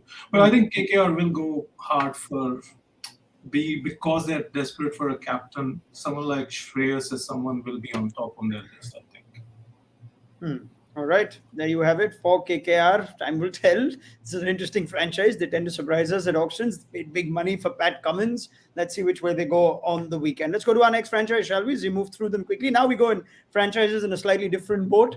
The ones that do not have 4 retained. We'll go to the ones that have 3. We'll start with RCB. 57 crore remaining in the kitty. Virat Kohli, Glenn Maxwell, and Mohammad Siraj. Importantly, of course, Virat Kohli the batter only, and Maxwell after what's been his finest season in a long time in 2021. Mohammad Siraj as well. So 22 available slots, 7 overseas. Let's ask Dan Vittori how he would strategize for his former side. Dan? Well, I think they'll be feeling reasonably content after the last couple of years. I think they've tried to select well and tried to select consistently, and I think they've done a fairly good job around that. So I don't think it'll be a panic auction at all, trying to find something magical. I think they understand what sort of formula they want, and whether that is building towards Chinnaswamy or building to other venues will I suppose dictate a lot of how they think. But the key one for them is Chahal and how aggressive they will be for him, because Chahal has been probably the biggest reason for their success, I believe, particularly last year when he was back to his best in the way that he was bowling. And I know they want him back, but it's just how far they're prepared to go, and how important they think he is, and how irreplaceable he is to bowl at Chinnaswamy, where there's no other leg spinner who's been able to come in and be as successful as he has at that venue. So he's the key deciding factor, and then it's around their fast bowlers. Their fast bowlers were fantastic last year, and they've obviously got Siraj back, but Harshal Patel, taking Harshal Patel and Chahal out of that lineup would be devastating. So if they can get those 2 back, I think that'll be a key focus. All right, Akash. Siraj seems a good retention, isn't he? Virat Kohli with all the chat around his form, but you can build a team around those 3 players. Thoughts on RCB? All right, I'm going to come to Akash in a second. Let's go to GS, right? We fix Akash's network line. GS, thoughts on RCB?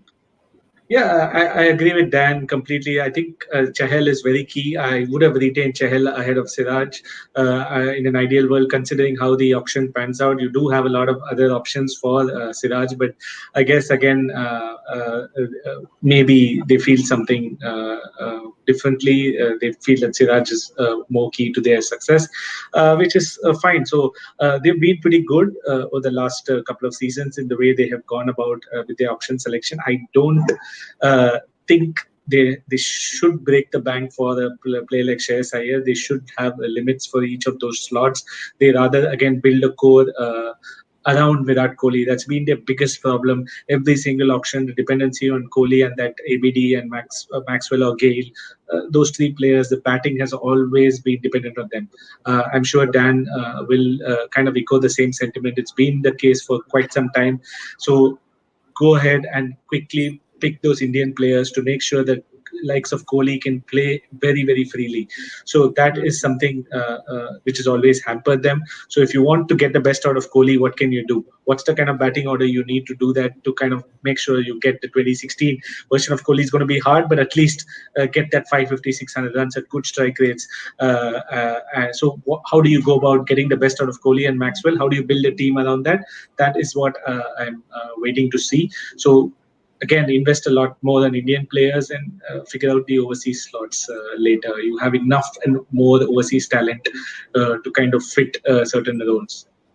Okay, going to Akash now. Of course, we must remind ourselves that we don't know exactly how retention talks went between players and franchises. So we don't know if Chahal was offered a retention, whether he chose to go into an auction. We never quite know the exact details there. So keep that in your calculations. But let's go to Akash now. RCB, that too without AB de Villiers. Akash, of course, big shoes to fill. Yes, and it may not be a bad thing, to be very honest, because see, if you're now looking at next 3-4 years, and if you're still again talking about AB de Villiers, Virat Kohli, Glenn Maxwell, and then I mean, as great a player as AB is, the fact is, if your franchise now looking ahead is want to head in a different direction, it is not that bad a thing. Yes, he would have been phenomenal. There is no doubt, Superman, but they need to now find a life without AB, which is not that bad a thing. But then the problem is, like GS said, look for the Indian core. But where is that Indian core? How many Indians can you actually buy? That's a big one. The ground at which they play, they need to find a very robust bowling attack for sure. If they can't get Chahal, they need to get Chahar. Then get Rahul Chahar at whatever cost that he comes at, because you just cannot compete on that venue. Even at Wankhede, you can't compete at these venues if you don't have a great bowling attack. So invest wisely in that direction. They've got Siraj. I thought it was a better pick as compared to Harshal Patel. So they've chosen wisely. It's that one thing, that get your fast bowlers, get your bowling attack robust, and don't break your bank for a captain. You'll be fine even without like a rock star, high profile captain. The team will still do absolutely fine, and that's why I just said Jason Holder. I keep saying Jason Holder for RCB because he just that kind of a guy, and we've seen with RCB. There's one criticism if you were to have, they let go of Shivam Dube last year for 4 crore and they bought Dan Christian for 5.5. I mean, what explains that? And so that has been the problem area. Their soft underbelly, where you look at number 5, 6, 7. There has been nothing for the last so many years. Not that they've not tried, but they've just not managed to crack that code. So that's one thing that they would want to set it right, because we all say, okay, liberate and take the shine away or the limelight away from maybe Virat and whoever. The fact is, if there's nothing to follow, people are going to focus on these three only, right? Because that's where the cream is. So choose wisely is what I'll say. Don't break your bank for an Indian captain. Naga? Break your bank for Particle. He is a local guy. He has been your last 2 years one of your best batters. He offers you multiple choices in terms of he can be aggressive, he can be bring and drop the anchor, he can, once Kohli leaves, he can be the part. He might even have the ability to lead the side, so you don't really need to go hard about getting some other guy who many other people will want. So that's one guy I would think RCB should go for. The rest, they are also I think that young AB Devald Travis. He's another guy they're looking at, I've been told. So he's very impressive. It's as Akash was saying, it's like it's in the end there are some wise choices people can make instead of going for the big names. And there are some young names you can invest in. Do franchises want to invest and develop and move towards that? Moves towards or do they want like the immediate goal of winning an IPL? That is what will determine these kind of franchises. I think Dan should talk about that at some point, about how much the owners want that. How much do owners kind of think of investing in younger talent compared to wanting big stars because they believe that these guys have worked in pressure more situations and they can win us the title? Well, let's ask him now. Dan? They want all of that. So experienced players and young players who help win an IPL. That's what they want. So just very, very simple formula. I think it plays a huge part in teams that haven't won it, particularly with the expectations around RCB. And they came close. I think they started to put together a really good team over the last few years, and now they're back to the drawing board. So it's how they can actually how they've learnt from these last couple of years in team building. And I think they've been really good the last 2 years. So that pressure may not be there just to go, we have to win this year. It could be a real 3-year plan for them, where if they can get Chahal back, if they can get Harshal back, then they can build around the other 3 players that they've retained, and that would be a strong core, as strong a core as any of the other other franchises, which I think should be the way they should be thinking about it. Right. Well, if they could have, if they saw Padikkal as someone who Naga rightly points out, they could have invested in. Could they have done more to keep him? Again, we don't know what players decide at the end, whether they wanted to go into an auction, but that's where it stands. So we'll see where RCB go. They need to find someone to lead after Kohli. Could be Maxwell, could be someone at the auction. Let's go to our next franchise, and we have the first of the two new franchises popping up here. Lucknow Super Giants now. Everyone's had a nice meal of what their renaming process eventually yielded, and here they are now with 59 crore in the kitty. And KL Rahul, who you think would have been the hottest pick the minute Punjab didn't retain him for the new franchises. God knows what he would have gone for had he landed up in an auction, but he is going to be now the joint highest ever paid player at an IPL with 17 crore. So Marcus Stoinis is there. Ravi Bishnoi. Interestingly, Stoinis and Bishnoi as choices 2 and 3 to form their core. Let's go to Akash. There was some eyebrows raised when Stoinis was taken in. Ravi Bishnoi too. What do you make of Lucknow, and how do you see them approaching this auction, Akash? See, Ravi Bishnoi is a steal. When we've spoken about Rahul Chahar and Yuzi Chahal, they are the two Indian leg spinners who's third in line. It was Ravi Bishnoi. So if he were to be in the auctions, you would have ended up spending a few more, maybe 5, 6, 7 crore for all we know. So that's a good pick. Marcus Stoinis, I think, in terms of the skills that he brings to the table, already on this show we've discussed that that skill is not there. There's a scarcity for that skill. Marcus Stoinis gives you batting, gives you bowling. 9 crore, is that the fair price? But then that's all right, because that skill set, in my opinion, is extremely important. That's why Andre Russell is retained.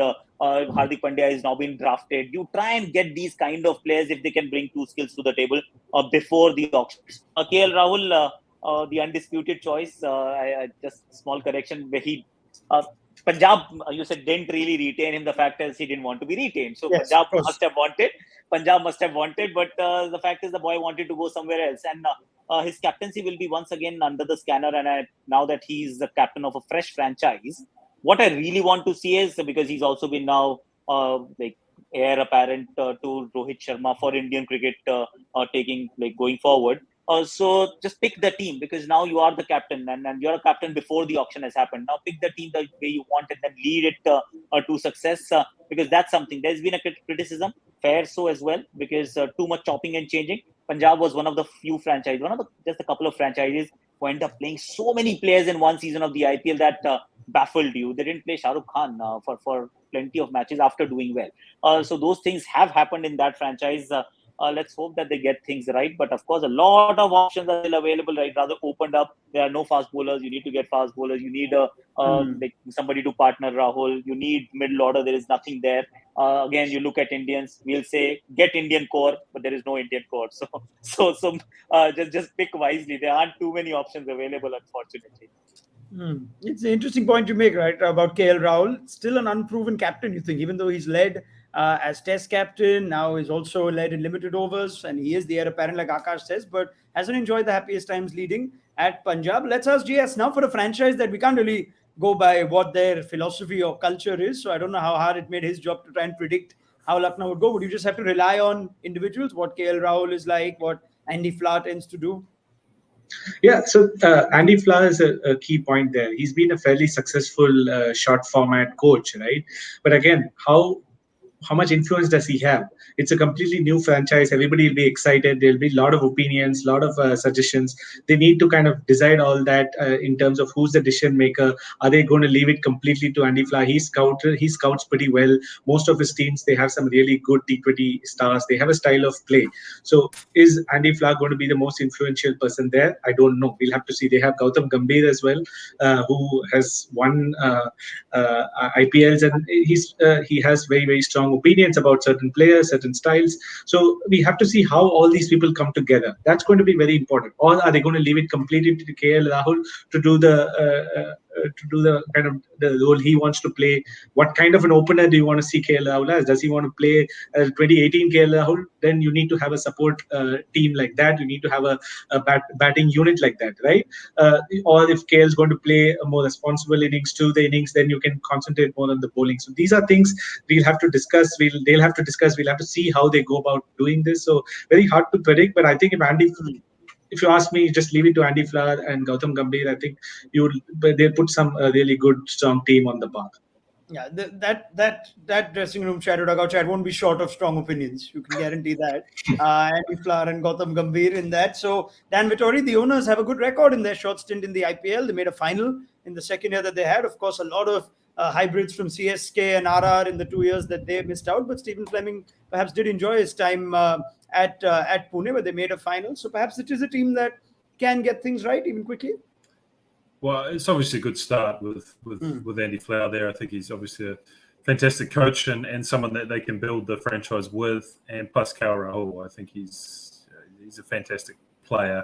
And I would like to see him play in that 2018 mold. I think that has the starting point for an amazing franchise, that if he can play with that freedom. And it seemed like he put so much responsibility on himself when he was with Kings 11 to bat in a certain way. And I think there's this destructive nature that can set up a game for this team. And maybe just a new franchise, new freedom, he may feel like he can play in that manner.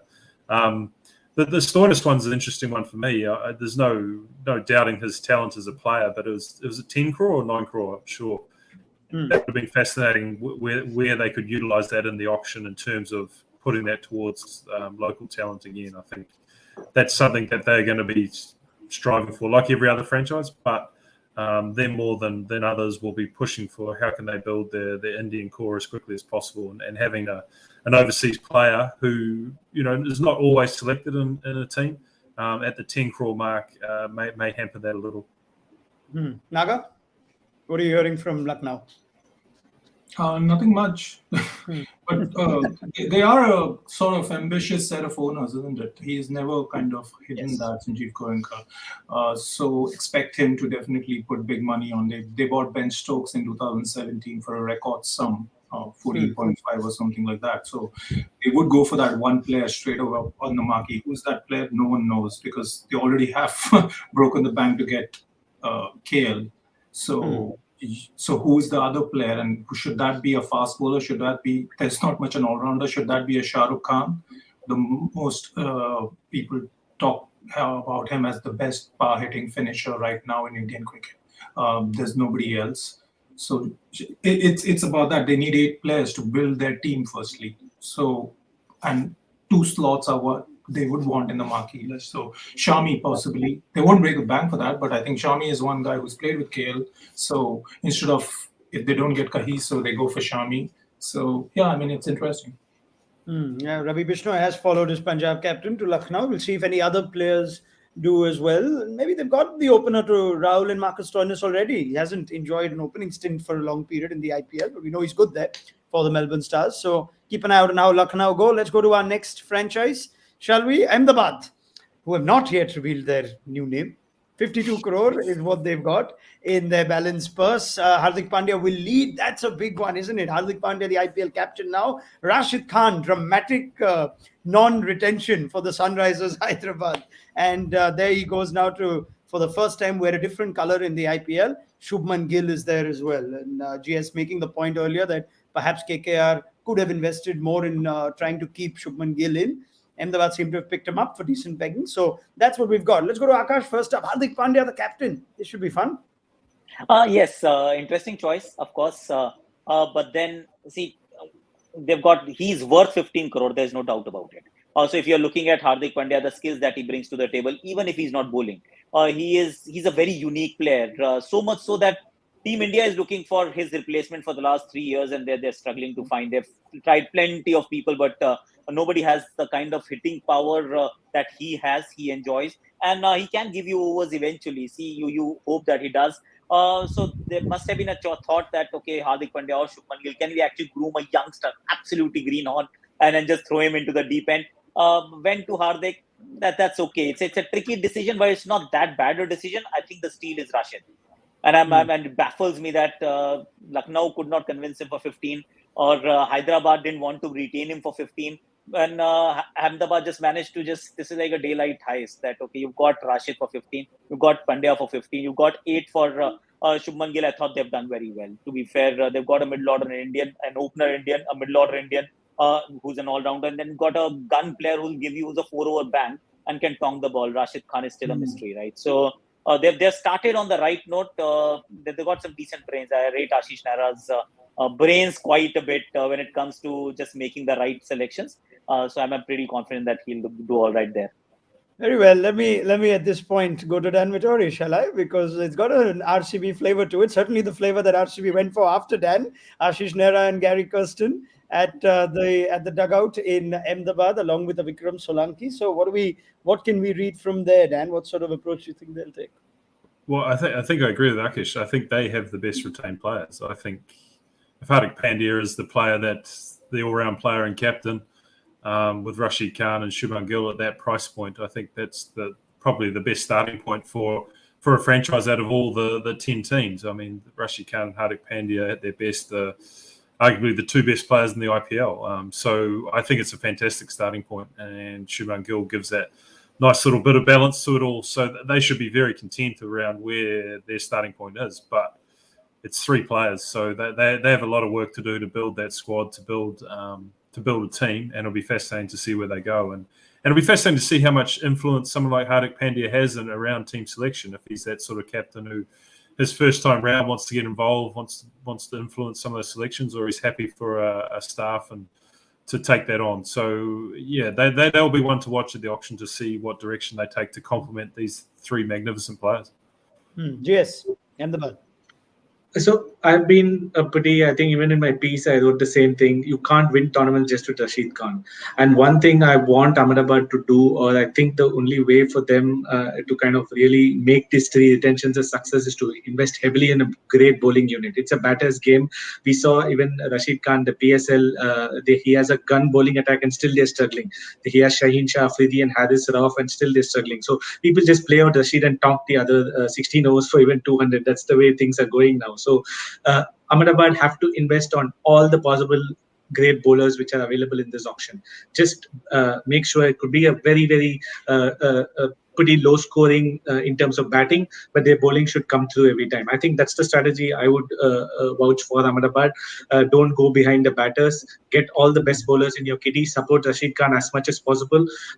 Like pick a Rabada if you can. Pick another Indian. Pick Deepak Chahar. Get Chahal also if you want. Give a supporting spinner for Rashid Khan, and then maybe go for some low key batters and try to win games. Ahmedabad is a big ground, so you can maybe have these 140 kind of totals also be defended. Right? Remember Sunrisers of 2015 to 17. I think that was the kind of strategy they had. So I would want Ahmedabad. I see that if you want to support Rashid, but if you go and pick a lot of batsmen and then don't get the bowlers, then it may not end up very successful.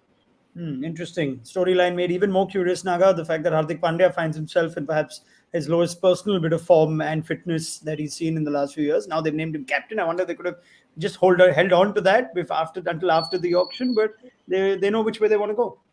I think that's the deal they struck with these two players. As Rashid, the reason he did not stay back at Sunrisers and the reason he did not go to Lucknow is he wanted to be the number one pick.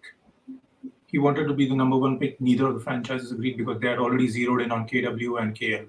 So Rashid then went to Ahmedabad, where he was okay with being at par in terms of pricing with Hardik, and Hardik was okay getting the captaincy. So they brokered a nice deal. They got two of the best players in white ball cricket, and that's half the job done. So now the challenge is finding a couple of mature people who can control someone like Hardik. And Nehra is a very, very animated. Akash will know him better than all of us because he's played with him and etc. And Ashish is like someone who is deeply invested, gets excited and all that, doesn't believe too much, openly says, doesn't believe too much in data. So they need, maybe this is a franchise where a guy like a Warner and a guy like Owen Morgan, I feel these two guys can easily fit into Ahmedabad. And at least one of them, because they need someone senior of that kind of a role to kind of guide Hardik. Because Hardik has been guided in the last 5, he's taken advice from two people. One is MS and one is Karan Pollard. He believes Pollard. These are the two guys who have influenced a lot of Hardik's career in the past 6 years or something. And another guy we're missing is Krunal, his brother. He's always had that protective hand around Hardik to whenever there have been difficulties. So Hardik is now on his own, but his biggest asset is his belief. So I feel that if Nera plus Solanki plus the other, and Gary is also there. Yeah, if they can invest in that one senior player, it will be interesting. It could even be Shikhar for that matter. So it could be that's the challenge, finding that player. I mean, they'll stack up the team otherwise, but for me that is what Ahmedabad need right now.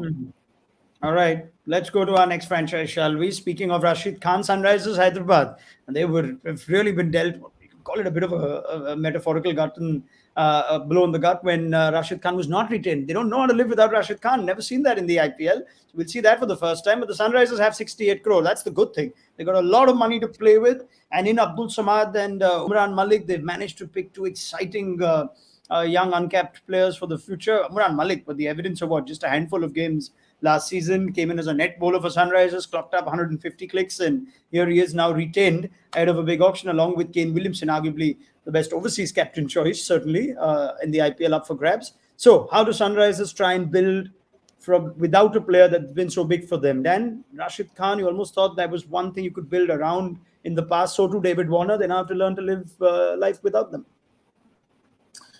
Yeah, and they obviously have a great starting point with Kane there, but I suppose they are nervous around Kane's injury. I mean, that is ruled him out of a Test series here, so it'll be a slow build up for him towards that IPL series, and obviously there'll be a lot of pressure on him from New Zealand cricket and public that puts that first head of the IPL, but it's not always easy when you're on that huge amount of money that he is. So I think he's the starting point, and then.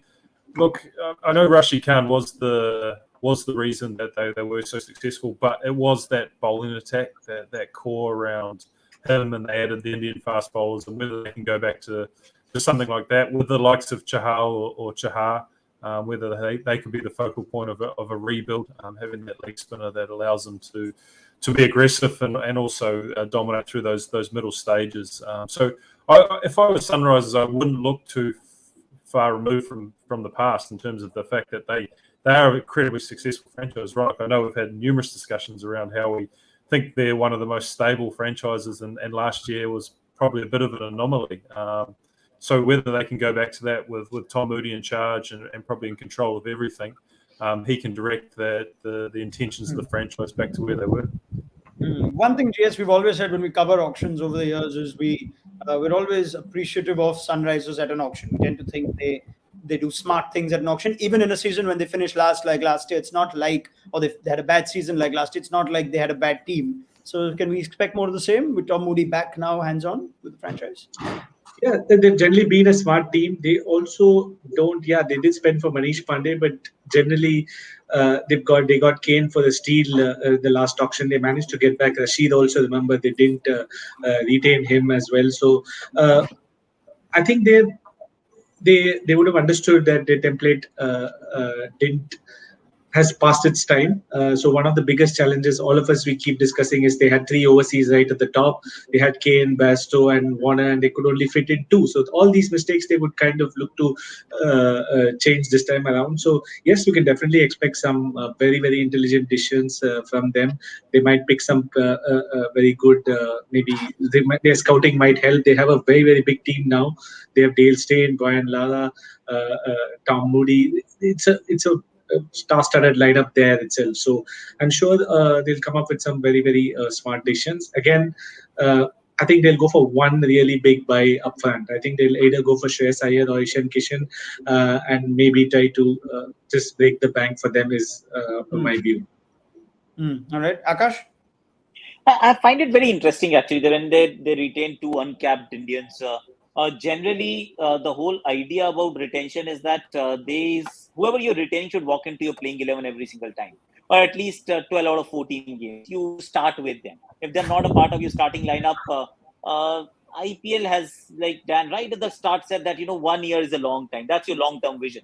So if they are not Umran Malik and Abdul Samad as talented as they are, promising potential and all of that, which is great. But do they walk into your playing 11 straight away? If the answer to that question is no, then again revisit what GS earlier mentioned. 80 crore rupees you're trying to spend to get your 15, 16. The remaining will be available for a lot cheaper. So, but you have invested now 8 crore out of that kitty on 2 uncapped Indians who are not walking into your playing 11 if IPL were to happen tomorrow morning.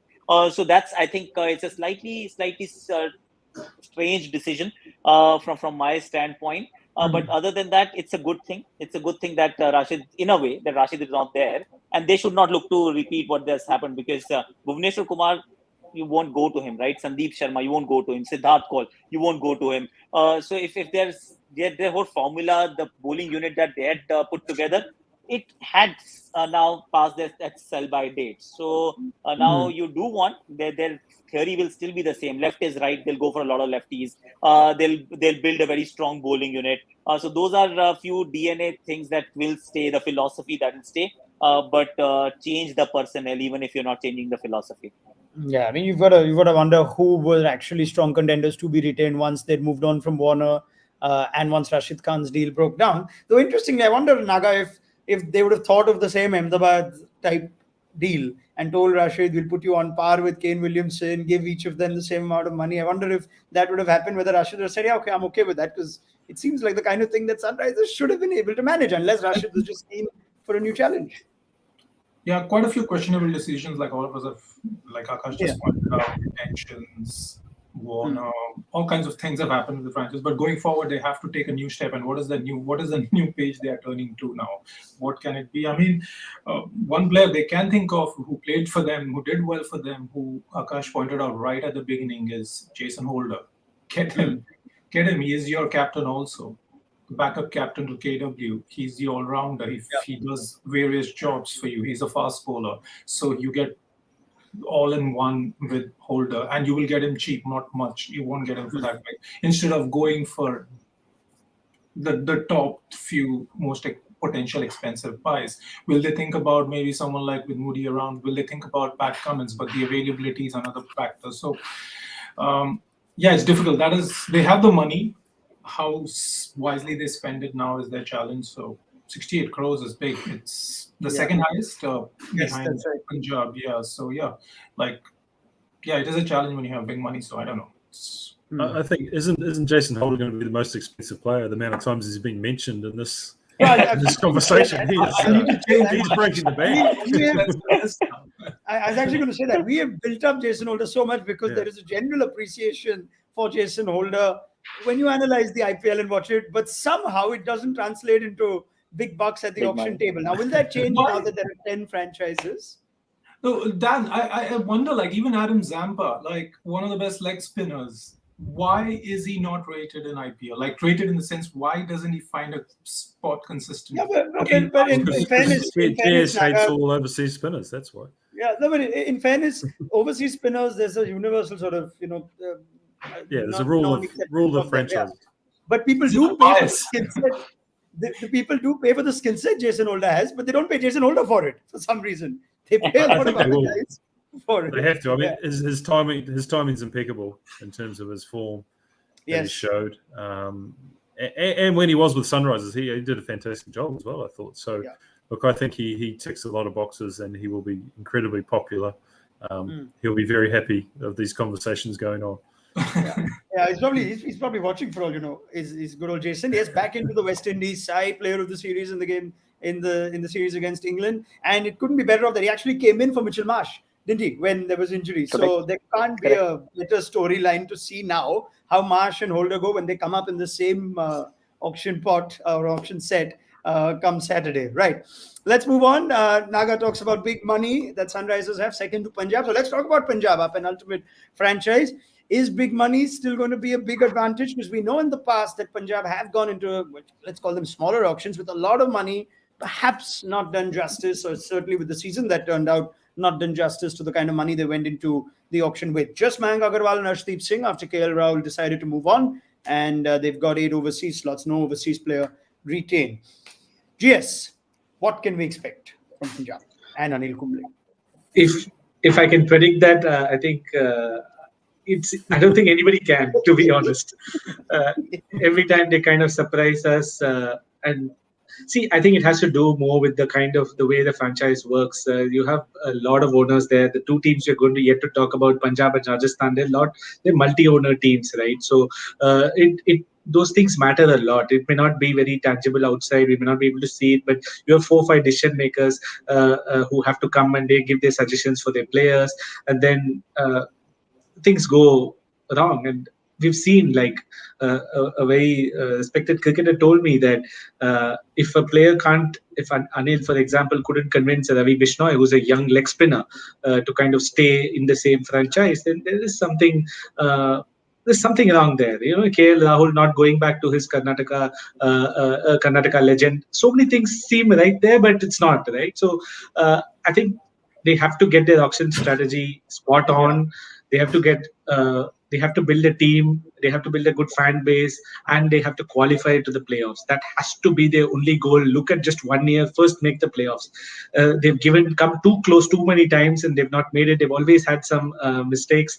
Hopefully this time around they can crack the auction strategy. They have all the money in the world. Again, don't go and break the bank and then lose all the money you have and lose all the advantage you have.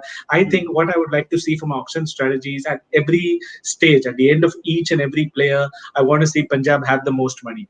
At the end of each set, at least, I want to see Punjab always have the most money to keep competing till the end and get a very, very good squad. So it's hard, but if they can do that and not spend 15, 16 crores on Shreyas Iyer and suddenly have just 3 players and have lesser purse than a Bangalore and Ahmedabad and Lucknow, then you're again kind of losing the plot. Very interesting there. Akash, you think it's an important year for Anil Kumble, a legend that he is, yet to be unproven in the IPL, and it's not, let's just say, the ideal setup in the IPL in terms of success for a coach to succeed. How do you see this going? I think owners have a role to play, and even though I've not been associated to this with this franchise at all, but you still hear words, you still hear gossip that there is a lot of interference. Otherwise, it's very difficult to actually explain why a franchise would continue to underperform over a period of time. So there are decisions that are being made. There are captains who've been removed, captains who've walked out, who don't want to be a part of it. Coaches have gotten changed. I mean, everything has been changing. Why? And it's not that it's resulting in success. So I think stability, just from the stability point of view, Anil should be allowed to, and I really hope that he does, because that's what, otherwise Anil should not be there if he's not calling the shots, and this should be his auction. He should decide which way this franchise heads. I don't say that they have made a lot of wrong choices. Sometimes it just doesn't work out your way. Who would have thought that Nicholas Puram would have that kind of an IPL season that he had last season? I mean, he is your gun player. Could have been one of the most sought after T20 stars at this point in time. But keeper, batter, smasher, middle order. I mean, not many people actually, players fit the bill, but he didn't do anything. There was Aiden Markram there as well. They had the team. They had KL Rahul, who scored 600 runs. You've got Mayank Agarwal, who scores 450, 500 runs. So there are the ingredients there for the team to succeed. A few things must go right, but it's an interesting bit that GS has mentioned, that keep that money always. But once again, go for Kagiso Rabada if you can get him, get Trent Bolt if you can get him, even if it costs, say, 10, 11 crore, it's worth it, I'm sure. Dan? There's probably not much more to add. I think it's been summed up well, that it's not always in the control of someone like Kumble. That we talked earlier around auction dynamics, and when you've been to an IPL auction, it's obviously a busy table and there's a lot going on. So it's obviously to have a clear direction, clear strategy hasn't always been the easiest for Kings 11. So I think that's their goal. Have they got a strategy? Have they got a design of where they want to be in the next 3 years? In a lot of ways, you'd think they should sit out the marquee set and almost can they grab every Indian player along the way? Can they maximise the fact that they have that huge purse that Gaurav mentioned, and can they be dominant later on and pick up all those key Indian players who are not quite at the top? So they need a strategy. It's as simple as that, and it needs to be around building a team of core Indian players like everyone else, but they have the wherewithal, the financial wherewithal to be able to do that.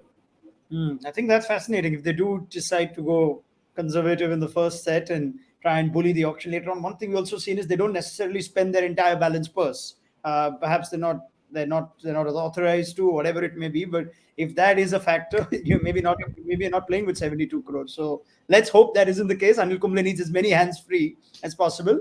Naga, no KL Rahul, of course. Mayank Agarwal's already been mentioned by Akash as the man they should make captain and build around. Would it work? Not having an alpha, perhaps, maybe a good thing that KL Rahul, who, in spite of being with them for 2 reasons and being the orange cap holder, we saw the amount of conversations around that dynamic that didn't yield success. Yeah, but we all agree on that. What is their strategy? I was just looking at 17 to 19, the auctions, the players they bought. Every other, like they had Glenn Maxwell, they had like Shardul Thakur, they had Marcus Stoinis, they had Akshar Patel. I mean, these are guys that've paid big money. David Miller was paid some great amount of money throughout, like at least 2017, I remember. So it's just we don't know what they are after in that sense. And if you have one decision maker, it's much easier. But I don't think that's happening there, and they keep breaking their heads about it over who and what is their thinking. Our Ashwin was there. He's no more there. Will they reinvest in him as someone who they can look forward to coming back and settling back? I mean, what do they want? I mean, I don't even know if Kumble knows it. And Kumble must be like, tearing his hair apart. Like, I have not been able to retain two best players, and now, including Shahrukh. That's the other guy, right? Shahrukh didn't. The three of the best players have gone away now. One is left. Mayank, okay, we'll make them a captain, but you have 10 more players to pick. And I don't know. I mean, who they're going to pick? More than Shahrukh, actually, and I have this just a slight opinion on this whole uncapped Indian kind of thing. That see, Ravi Bishnoi is a bigger surprise because he's agreed to play for 4 crore for another franchise. An uncapped player cannot be paid more, and Shah Rukh Khan was paid 5.5 crore. So it makes no sense for Shah Rukh Khan to actually be retained by a franchise for 4 crore because that's the maximum that they can pay him. So he had to go back to the option. He didn't have a choice, and that is where I think the whole process is wrong. That just because you're an uncapped player, your team can't retain you for more than 4 crore, and you go into the auction and you can be sold for 8 or 10. I mean it would be consistent. It would be consistent. There was a cap at the auction as well on what you can pay for an uncapped player. But that's a fair point. Very good point. Yeah, right. They also have Mohammad Shami. But I think he might have been offered a little bit more outside the auction. But he might. Does that happen, Naga? Does that happen? Naga, tell us about it, please. And what about Ravindra Jadeja? Name names. Second season of IPL. What about Ravindra Jadeja? Remember that? Okay, this is awesome. Again, left to the discretion of the IPL for a reason. Let's go on to our final franchise, shall we? Punjab, good luck to them. We almost have a soft spot for Punjab now with what they go into auctions with and what they come out with. So good luck. Rajasthan Royals, as we touch the 2-hour mark on this extensive, exhaustive coverage of ours. 62 crore is a decent purse to have. Sanju Samson is their appointed captain. Joss Butler, very well be England captain by the time the IPL comes up. Who's to say? Yashasvi Jaiswal as well as an uncapped player who's good for them at the top of the order last season. They've got 1, 2, 3 almost sorted going into this auction. Lots of talk on whether Jofra Archer would actually hang on with the franchise in spite of the uncertainty around his fitness. But that's where we stand with the Rajasthan Royals. GS, take us through the roadmap for Rajasthan. So again, are they going to go behind English influence? We have to see. They've picked a lot of England players. Always they back them. The likes of Liam Livingston, the likes of Jofra Archer, Ben Stokes. So these are small influential factors in an auction, right? So you have a lot of people from that part of town. So I'm waiting to see again if that continues. I think you have to look beyond them as well. I know England are a good white ball team, but not many actually come and perform in the IPL as well. So they might want to look for someone else this time around. They didn't crack the spin department over the last 2-3 seasons. They would want to do that. They would go. It would be good for them to buy someone like Ravichandran Ashwin to kind of control the overs over there. They need some good spinners. So these kind of small decisions help you build a team, but it could go both ways, right?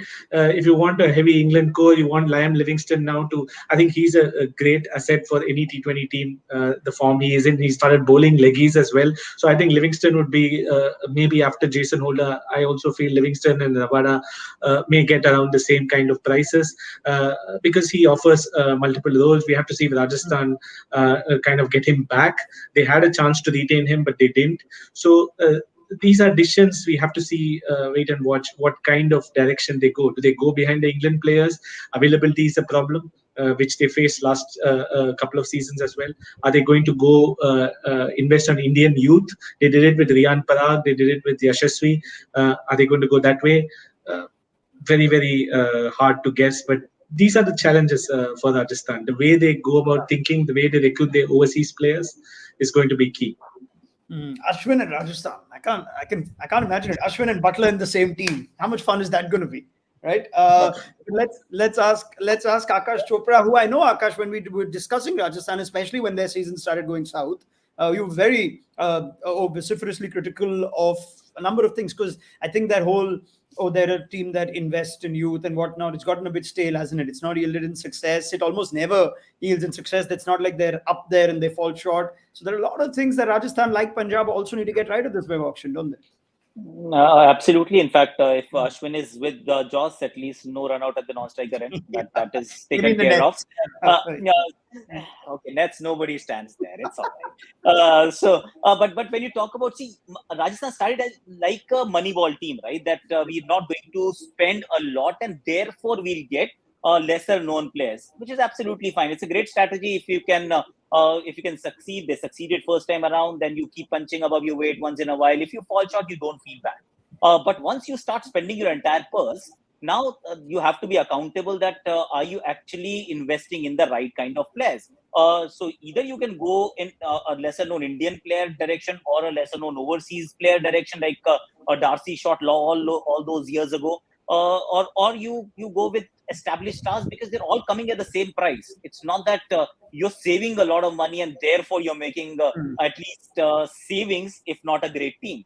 So now I think for the last 3 years, if that is anything to go by, it felt that there is Jofra Archer and then rest is their bowling attack. It was so dominated by just one guy. They had really like pop gun attack at the other. No great spinners, fast bowlers didn't really make themselves count. So you take care of Jofra and everything else was actually easy pickings. So 1, 2, 3 are sorted. I like their selections. I like their retentions. 1, 2, 3 are sorted. Your roadmap is clear. Now get a great bowling attack, because eventually at Jaipur, it won't be 210 run kind of games. You're going to play 160 kind of games. It's not a 6-hitting ground. It's a 4-hitting venue. So when you keep those things in mind, build your bowling attack, which is not revolving around just one guy. Get more quality there. And bowlers in this auction, they are available, whether they're spinners or they're fast bowlers. Surely they've thought of that, because they're the only team to have not retained a single bowler, spin or pace. Even Sunrisers managed an uncapped Indian bowler, but they've got to pick the entire bowling from scratch at this auction to the Rajasthan Royals. We tend to question the ownership over a period of years when management keeps changing, which has happened at the Rajasthan Royals. Dan, you also had the pleasure of working with them in the CPL. I wonder how that went. But tell us a bit more about the pressures of perhaps managing Rajasthan Royals or being a head coach there, and how that affects teams at the auction.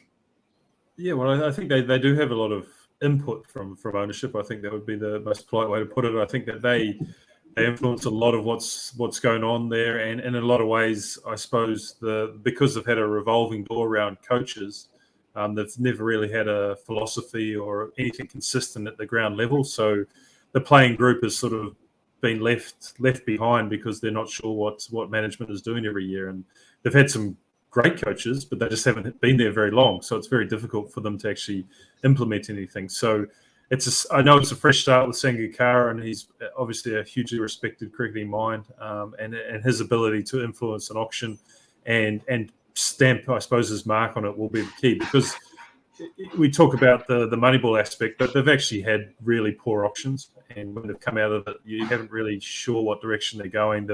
They've gone crazy on 1 or 2 players at the end of an auction. Like I think of Gotham a few years ago, they spent big on Steve Smith when he probably wasn't at the top of his game as a T20 player. So it's been really I suppose, befuddling where they're heading with their franchise. But they have some good players that they've retained, so that's a great starting point. I wonder if they need to add some actually experienced Indian players to the mix, because I think of all the Rajasthan teams, and I cannot think of anyone but Rahane who has had any, I suppose, Bana around him or a big player. It's always been, if Sanju's there, then he's the young captain, and I suppose in a lot of ways he can be influenced. If they bring in someone like Ashwin, he is going to take control of the team. He is going to be a leader, and he's going to take over a lot of things. And is that a good thing? Is that something they need? So lots of questions. Yeah, I almost wonder who's in charge at auctions for Rajasthan. They tend to appoint coaches after auctions. Sanga's still around, Naga, isn't he? I haven't heard from him much in the press or anything else. He's still around, right? I think he was at their academy in Nagpur, the last I heard. So yeah, Okay.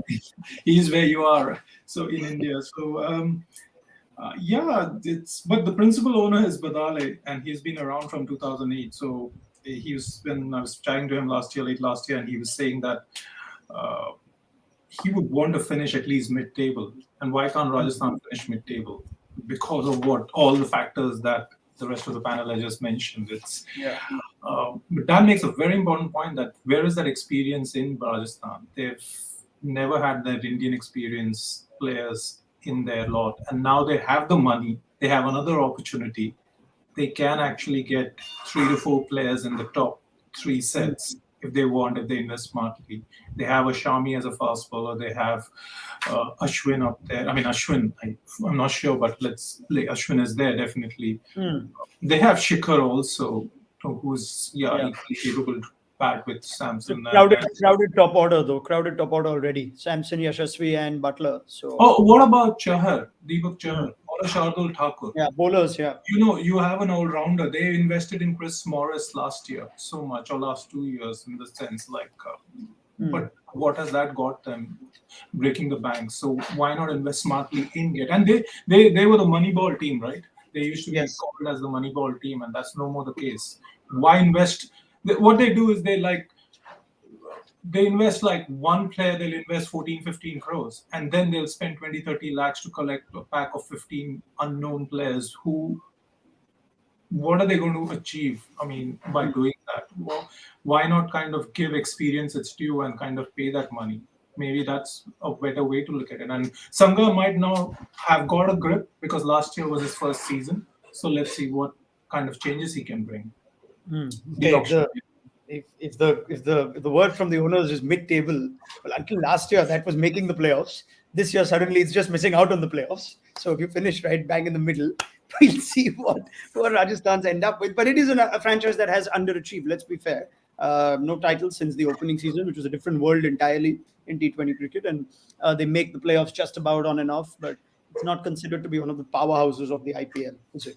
So questions will be raised at the end of this auction. Let's go to our last bit now. It's been an exhaustive team analysis by Dan Vittoria, Akash Chopra, Gaurav Sundararaman, and Nagaraj Golapuri. So let's now just have a little fun. I'm going to just throw up some names here because you tend to think pre-auction strategy for every franchise involves how much they're willing to pay for certain players. So we're going to pick certain names from the hat and ask each of our panelists whether they're going to go for base price for them, which I'll mention, whether they're going to go a bit higher. So let's go through that list, shall we? And Ashwin was mentioned a lot now. For Rajasthan, he seems a good fit for most teams. At this stage of his career, how much are you willing to pay for an R Ashwin? We will find out. So his base price is 2 crore. He, of course, enters in set number 1. So you have to keep that in mind as well. He's the first name on the sheet released, but I think the order could be random on the day. So let's go with each of our panelists and see how much you're willing to pay for Ashwin. I'm going to start with GS. Surely GS is going to tell us how much he's going to pay for Ashwin at this auction. GS.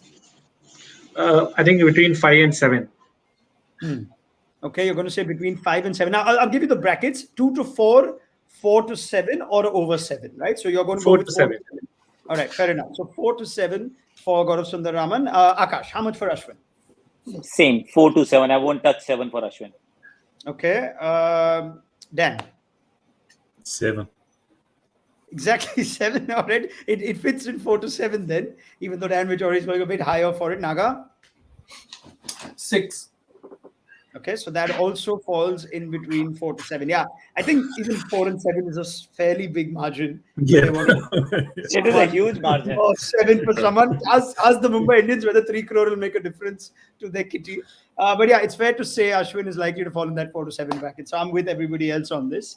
4 to 7 for our Ashwin is where we're going, whether he comes in first in that market set or a bit later on. We could be completely wrong here, but we'll find out at the auction. Suresh Raina, very interesting pick. Out of the playing 11 for CSK in what was considered his comeback season and whatnot, and the man who replaced him won them the title. Now, Raina comes in fairly early as well. He's in the first set of batters. That's set number 2, along with the likes of Devdutt Padikkal and Manish Pandey. So some decent names in that already. How much are we willing to pay for a Suresh Raina, whose base price, of course, is the same? It is at 2 crore. Let's start with Akash Chopra for this one. Akash, how much for Raina? 2 crore. Okay, base price. It is a 10 team. If he gets sold, that is. All right, so that's 2 crore base price. Dan has already put 2 up, so we can almost copy paste that. Producers doing a great job of keeping up with us. So base price 2 crore. GS, how much for Raina? 4. Okay, 4 crore. Naga? 3. 3. Right, so 2 to 4. Yeah, that's where GS is. GS says 2 crore, and Naga also says 2 crore. Yeah, you know what? I if there is a player who's likely to be passed in that set, it's going to be Raina. Not that he won't get a franchise, whether not in that set or in the accelerated, he will get a team, given it's 10 teams. I would have been very curious to see if he gets a team, if it was still an 8-team auction. But I'm going to go with that. I'm going to go for 2 to 4, because I think there'll be a little more than 2 spent for Suresh Raina because he's coming that early. So that's what we've got. And of course, everyone unsold. Sorry? I thought you said unsold. I thought he'll get passed. He could get passed and picked up later. I don't think he'll go unsold at the end of 2 days, but it would not surprise me if teams hold on with every crore mattering in those first 30 players. I think they'll hold on and see. But somebody is obviously going to try and nick him off at base price there. So anyway, we'll see how that goes. Bhuvaneshwar Kumar, what an interesting player to try and figure what his value will be at this auction. 2 crore is his base price. Akash. 4 crore. Dan. 6. Okay, 6 crore for Bhuvi. Decent money there. GS. Yeah, around the same bracket, 5 to 7. 5 to 7. All right, Naga. Just making up brackets now. Naga. Same. 4. 4, is it? You know what? I'll give Bhuvi a little more over here now. I know I don't think he's the player he was like everyone else, but I think he's going to go for a bit more. So I'm going to stick to a little over 7. There's going to be some players going to inflate it. There are not a lot of experienced Indian fast bowlers, and therefore I'm going to go for more than 7 for me. Just touching 7, 7.1. So a little over 7 crore. Okay. Ambati Raidu, interesting. 2 crore base price. Let's go to Dan first up. How much for Raidu, Dan? 6, 4 to 7. Okay, 4 to 7. Akash. I'm underestimating everything. I'm like the frugal buyer. I'll say 4 crore. That's it. 4 crore for Raidu. All right. GS. 4 to 7. 4 to 7. Naga. Yeah, 4 to 6 times. Yeah, 4. Okay. Go for 4. So he interestingly features in the wicketkeeper set. That's set number 4. And he's going to be alongside Ishan Kishan, Nicholas Puran, Dinesh Karthik, Matthew Wade coming off, a pretty high-profile tournament. So you never know whether that affects Raidu's price. Anyway, it's a bit late. Yeah, so I'm going to go lower as well, 2 to 4 for Ambati Raidu. I think it'll be a steal actually. Someone gets him at 2 to 3. Could still play. All right, Yuzvendra Chahal, big one. Let's go with Dan Vittori first up. How much are you willing to pay for Yuzi, Dan? I want to say 10, but I'll go 8. 8 crore. All right, so it's a big one. Yeah. 7 crore plus for Dan Vittori then. So 8. That's another big one, isn't it? 7 crore plus is could go for anything. It could be 15, 16. Akash. Same. About 7.5, 8. 7.5, 8. GS. 10 plus. 10 plus. All right, he's making his brackets as he tends to. Gaurav Sundaraman. Naga. 8. All right, 8 for Naga. This is set number 6 where he pops up Yuzvendra Chahal along with the likes of Rahul Chahar and Amit Mishra, Kuldeep Yadav too. Yeah, I think he'll touch 10 crore. So I'm going to go 10 crore for Yuzi Chahal. I want to change it. I want to go to 10. Put me at 10 as well. All right. So okay, to put Dan at 10 as well. I mean 10 crore is 7 plus only. It's all right. 7 Yeah, plus 7 is fine. plus. It's anyway 7 plus. But we're more plus than you guys are, right? So that's the game we're playing now. Rabada. Would Give me man an will go negative. mad if he was you. Rabada in the marquee set. All right, Dan. AG. How much? I will say 6. 6. Okay. I wonder if that's on the low side for some of the others, whether that's fair. Akash, Kagiso Rabada. 8. 8. All right. So that's 7 plus for Akash. Yes. 10 plus. 10 plus. All right. Yeah. Yeah. Oh. Yeah. You've not put him in the most expensive when you're putting 10 plus. Yeah, still there might be more people above 11, maybe. Who knows? Yeah. Sure. Strange things happen. He's in the marquee set. He could come up first for all you know. Naga. how Yeah, much even for if two Rabada? players go behind Rabada, 2 teams go behind Rabada, his price is going to go up. So That's all you need. You need Yeah. just 2 teams to build up a price. Yeah, Naga. 8 to 10. 8 to 10. Yeah, I'm convinced he's going for over 10. I'd be staggered if he goes for anything less than 10. So 10 plus for me for Kagiso Rabada. All right, Dwayne Bravo. The stalwart from CSK, still the high base price, retired from international cricket. Dan Vittori, how much are you paying for him? 2 crore is the base price. I'm just putting my bets here. 4 to 7. 4 to 7 for Bravo, right, Akash? Base price. Base price, all right. Dwayne Bravo, who's going to come in that third set in the all-rounders. GS. Akash, you're not going to be spending your full money, it looks like. It's all right. I'm the Rajasthan Moneyball team. I actually save money. He'll buy But, shares. it's logical, but I doubt it will happen. But yeah, Bravo is 4 to 7. 4 to 7. Just to give you guys some context, Shakib in that set, Hasaranga in that set, Jason Holder, Mitchell Marsh, Mohammad Nabi, Krunal Pandya, Harshal Patel, Nitish Rana, and Washington Sundar. That is a power-packed all-round set, right? So good luck to see who you want to pay good money for. Harshal Patel's put his name as an all-rounder, remember? So keep that in your calculations. Naga, how much for Bravo? Base price.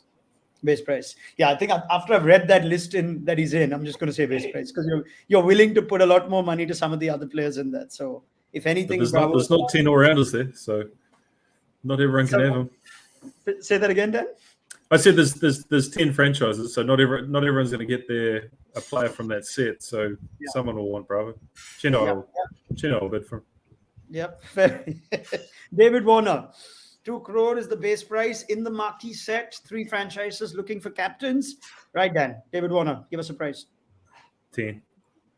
10 crore. All right. Akash? 10 plus, yeah. 10 plus. All right. 10 plus for Akash as well. GS? Finally, 10 plus. See, I spend money 10 plus. Naga? when it's not mine. Naga, how much? 10. 10. All right. 10 exact.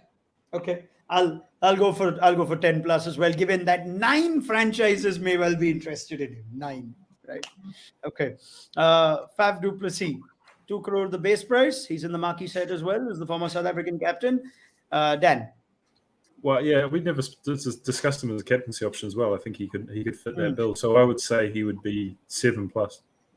7 plus. All right. Faf still very fit at this stage, even though he is 37 now? 39? 37? 37. Yeah, 37. 84 born, so 38 this year. So that's what we've gone with Faf du Plessis. Akash, how much for Faf? I'm going conservative. 4. 4. Akash, it might be snapped up by Rajasthan Royals before the auction. It might be like, let's get you in to save our money. Yes. I'm tempted to go 7 plus, but I think I'll stick to 4 to 7. 4 to 7. Okay. Naga? The same, 4 to 6, but Yeah, you know what? I would have said 4 to 7 in a normal year, but 10-team auction, again, there's lots of room. There are not so many great overseas players that you're going to put for. So I'm going for 7 plus. Faf du Plessis is going to surprise people. He's got a gun fielder still, more than handy at the top. He's transformed as an IPL player. So I'm seeing Faf go for good money. He's coming in at the top. Trent Bolt to round up this. So let's ask his compatriot. Dan, how much for Bolt? He's just had his 3rd kid, so he needs 7 plus. That's a great justification in an auction Yeah. table. I'm thinking, I well need done. another kid to get 7 crore. Okay. Well done. Well done. Well That's done. why I don't get Akash. 7 crore. Okay, 8 Akash. plus. 8 plus. Eight- Kagiso, same, So almost same 7 bracket. plus then. 7 plus 8, in that 8, yeah, bracket. whatever, 8, whatever, yeah. Yeah. GS. Yeah, 7 to 10. I can say 7 plus. Yeah. 7 to 10. All right. Naga. 6. 6. Okay. So he's in the 4 to 7 bracket. Gee, I'd like for Bolt to go bigger, even more than 10, but I think he'll just nick below that. So I'm still going to say 7 plus though. I see him going for more than 7. Okay, that was fun, right? As we can see. Kishan is not there in this list. The Excel Yeah. sheet's not enough, I guess. All right. Or So Shreyas Iyer. let's add Ishan Kishan and Shreyas Iyer, shall we? Let's add them here at our beck and call. What will you discuss on Ronaldo then? No, that's okay. Now, there will be enough people to watch it. That's got its own following, Naga. Please. I put one more name, Shah Rukh, boss. Shah Rukh. Yes. Shah Rukh Khan, really? Okay, all right. I would have rather put Avesh Khan more than Shah Rukh Khan in that, No. but okay. All right, these are 3 players now. We're just having fun. Or put Deepak Chahar in it. If you're still watching us after 2 hours and 25 minutes, right? Then good on. Then we can do anything and you'll keep watching. So we're just gonna have fun now, right? Nobody's got anything to do. It's not like Let's it's put late. Jason Holder. All we've discussed is Jason Jason Holder. Holder. We have to Oh, go yeah, Jason man. Holder. All right, let's put This list is going to be never ending. Yeah, this, Jason you Holder, know what? 20 The 20 plus. The franchises should Good. just watch this. Just watch this towards the end, okay? Jason Now Holder that's 10 all. plus. Don't add For all more. of us. Don't add more. Oh I'll yeah, decide Jason to Holder what just to make add it for 10 plus. We have just Okay, Ishan Kishan. Wow. Set number 4, wicketkeeper option. Dan, 10 plus. 10 plus. Okay, give me a specific number. Now that we're just doing I'll, whatever we want. okay, I'll go 13. 13 crore for Ishan Kishan. All right. His base price is 2 crore for what it's worth. Yeah. Akash. 14 plus. Most expensive. 14 option. plus. 14 plus. Okay, fine. That's interesting. Most expensive at the auction. 16.25 is the highest by Chris Morris ever at an auction. GS. 14. 14. All right. Naga. 13, 15 bracket, yeah. 13 to 15. So let's just say 14, shall we? So, 14 crore for Nagaraj as well. Now, he comes in that set number 4, right? If he was a marquee, it would have probably crossed 17, 18. Maybe that's just nipped a little bit, but I'll still say 15. So yeah, 14 plus for me as well for Ishan Kishan. All right, 15. But Ishan is that kind of a player you would want to hold on to the money, no? So don't worry, it doesn't matter. Ishan is, I think, his pricing hasn't changed because of he's not there in the marquee set. Yeah, fair enough. I don't think fair that's enough, the case. Fair enough. Fair He's enough. insulated. But who knows? Maybe he could have touched 20, is what I'm trying to say, if he came in the marquee. Oh, yeah. Right. And now he'll be between 15 and 17. Who's to say Punjab and Sunrisers would not have gone berserk over him, with 20. Now they just, even though they want to go berserk, they won't be able to spend that much. So, right. It's just that's the only thing. All right, Shreyas Iyer. 3 million. 20. Shreyas Iyer, right? He is in the marquee set. So are you going to go crazy and break the bank for him? Then, Shreyas? Is this what I think you'd go for, or is this what I'd pay for him? That's a very. What were you doing so far? Dan? Yeah. Very, I mean, what's very the good plan? question, Akash. No, so I don't think it matters what you think he's worth, right? I'll say Okay, Dan. 12. 12. Akash. No, I'm with him actually. So auction dynamics. Otherwise, yeah, I know where he's coming from. So let's go. Auction 12, 13 plus. All right. 13. Okay. GS. The amount we have increased Jason Holder's price, we might have got down Shreyas Iyer's price, I guess. So I guess between 12 to 14 again. Similar. 12, 14. All right. Let's stick you at 13 then to be safe. Naga. चल क्या जाता है यार 15 ले ले Dan Vittori has to be translated for this for. Yeah. He says, what do I care? It's not my money. That's basically what he said. So he said 15, which pretty much is it. Yeah, I'm happy with that. So I'll stick in that 13 crore range as well. 12 and a half is where I see him going exactly. 12.5 for Shreyas Iyer. The Okay. good thing is Naga has realized it's not his money only for Shreyas Iyer. Huh? For everybody else, he's Yeah. just prudent. Now let's go to Naga first for Shah Rukh Khan. It's at his, it's at his Yeah, correct. insistence. Go for him. SRK. Right? I want to know Buzz, what he values 10 Shah Rukh crores. as. 10 crore for Shah Rukh. 40 lakhs is the base price, if I'm not The mistaken. base price for Shah Rukh Khan is 20 lakhs. 20. Right? It's brought- Yeah, 20. 40. That's Sorry, 40. 40. My bad. 40 lakhs. So that's what he's got. He is in set number 8 with the Yeah, 8 uncapped to 10. all-rounders. Let's go 8 to 10. Let's not low. Okay. Base prices need to go. 8 to 10. Silly. Just to mention the set he's in: Shahbaz Ahmed, Harpreet Brar, Deepak Hooda if he stays there, if he moves, Sarfraz Khan, Shivam Mavi, Kamlesh Nagarkoti, Riyan Parag, Abhishek Sharma, Rahul Tewatia. That is the set that Shah Rukh Khan finds himself in. Okay. Dan. 8. 8 crore. Okay, it's a lot of money still to have for Shah Rukh Khan. Akash. Most expensive uncapped Indian, 8 crore. 8 crore. All right. GS. Clearly, Nagaraj knows something we don't, so I'm going towards him. 10 crores. 10 crore. Gee. You know what? All right, I'll stick to 8. I think that's close enough to 10. I don't know. Yeah. I really don't know for Shah Rukh Khan. So we'll have to see where things stand by then. 8 crore. And finally, good old Jason Holder. I hope he's watching. This is the big vision. He'd love to see how much we've appreciated him. He's probably going to go for base price or something at the end, but we'll find out. Go to Akash first. I want to see what he puts. Okay, Akash, Jason Holder. See, that's the thing. Jason Holder is not going to go for 15, but he's a good captaincy candidate. That is what makes him a good captaincy candidate. I'll go 6 crore. 6 crore. Base price 1.5 for Jason Holder. Also, in brackets, he should add RCB captain also. Akash been vouching for that. Add Okay. it. Dan How much? Vittori, how much for Jason Holder? He'll go to Kings 11 for 72. 72 lakhs. What half is base price? 72 crore. All of it, They're the giving them entire the whole thing thing. he's All of it.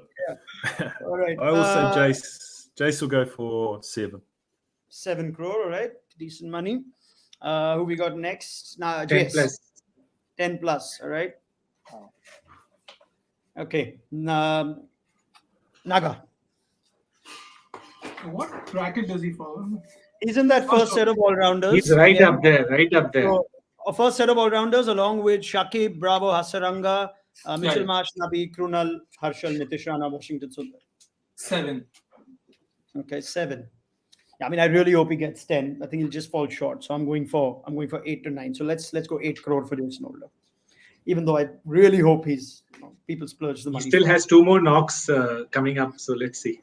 Yeah, well, only Kohli has to decide on those sorts of things, how they do against India recently. So I don't know if that's still around. All right, okay. So that's our exercise completed. We're not going to go on any longer than this because it's been 2.5 hours. I still haven't had lunch, and Dan needs to retire for bed. So we are going to wrap this up here. It's a big thank you to Dan Vittori, Akash Chopra, Nagaraj Golapuri, and Gaurav Sundaraman. We will see at least 3 of you on auction day itself. Akash, we will see you soon, very soon again. But it's been great fun. Anything else to add before we sign things off? Any last words from you guys after the 2.5 hours that we've spent together? Naga? No. Let the experts say. Then I will say the last. Let the experts say. You've got more, I am you've got no more one. expertise than anyone else here. You talk to I the am franchise. Right, Dan. I just hope Jason was watching. Yeah, Jason was watching. Fair enough. Akash. Okay, Quinton de Kock to be the most expensive overseas batter, keeper, whatever. More than Alright, David Warner. We didn't put his name there in the list. No, we didn't put him in We that didn't discuss list. Quinton Very de Kock at all. Okay, de Kock, fine. JS. I just hope it's as much fun as this discussion was. I hope people are more smarter. That's all I want to see. I don't want to see random players getting going above 15, 16 crores like how Akash said. Hopefully, it's a much smarter auction and we have a very high quality IPL. That's the key for that. The auction is very key. Naga. I just want MS Dhoni wants to come to the auction table. Yeah. I mean, wishlist? That's our what kind of wish list is that? This is not even related to this auction.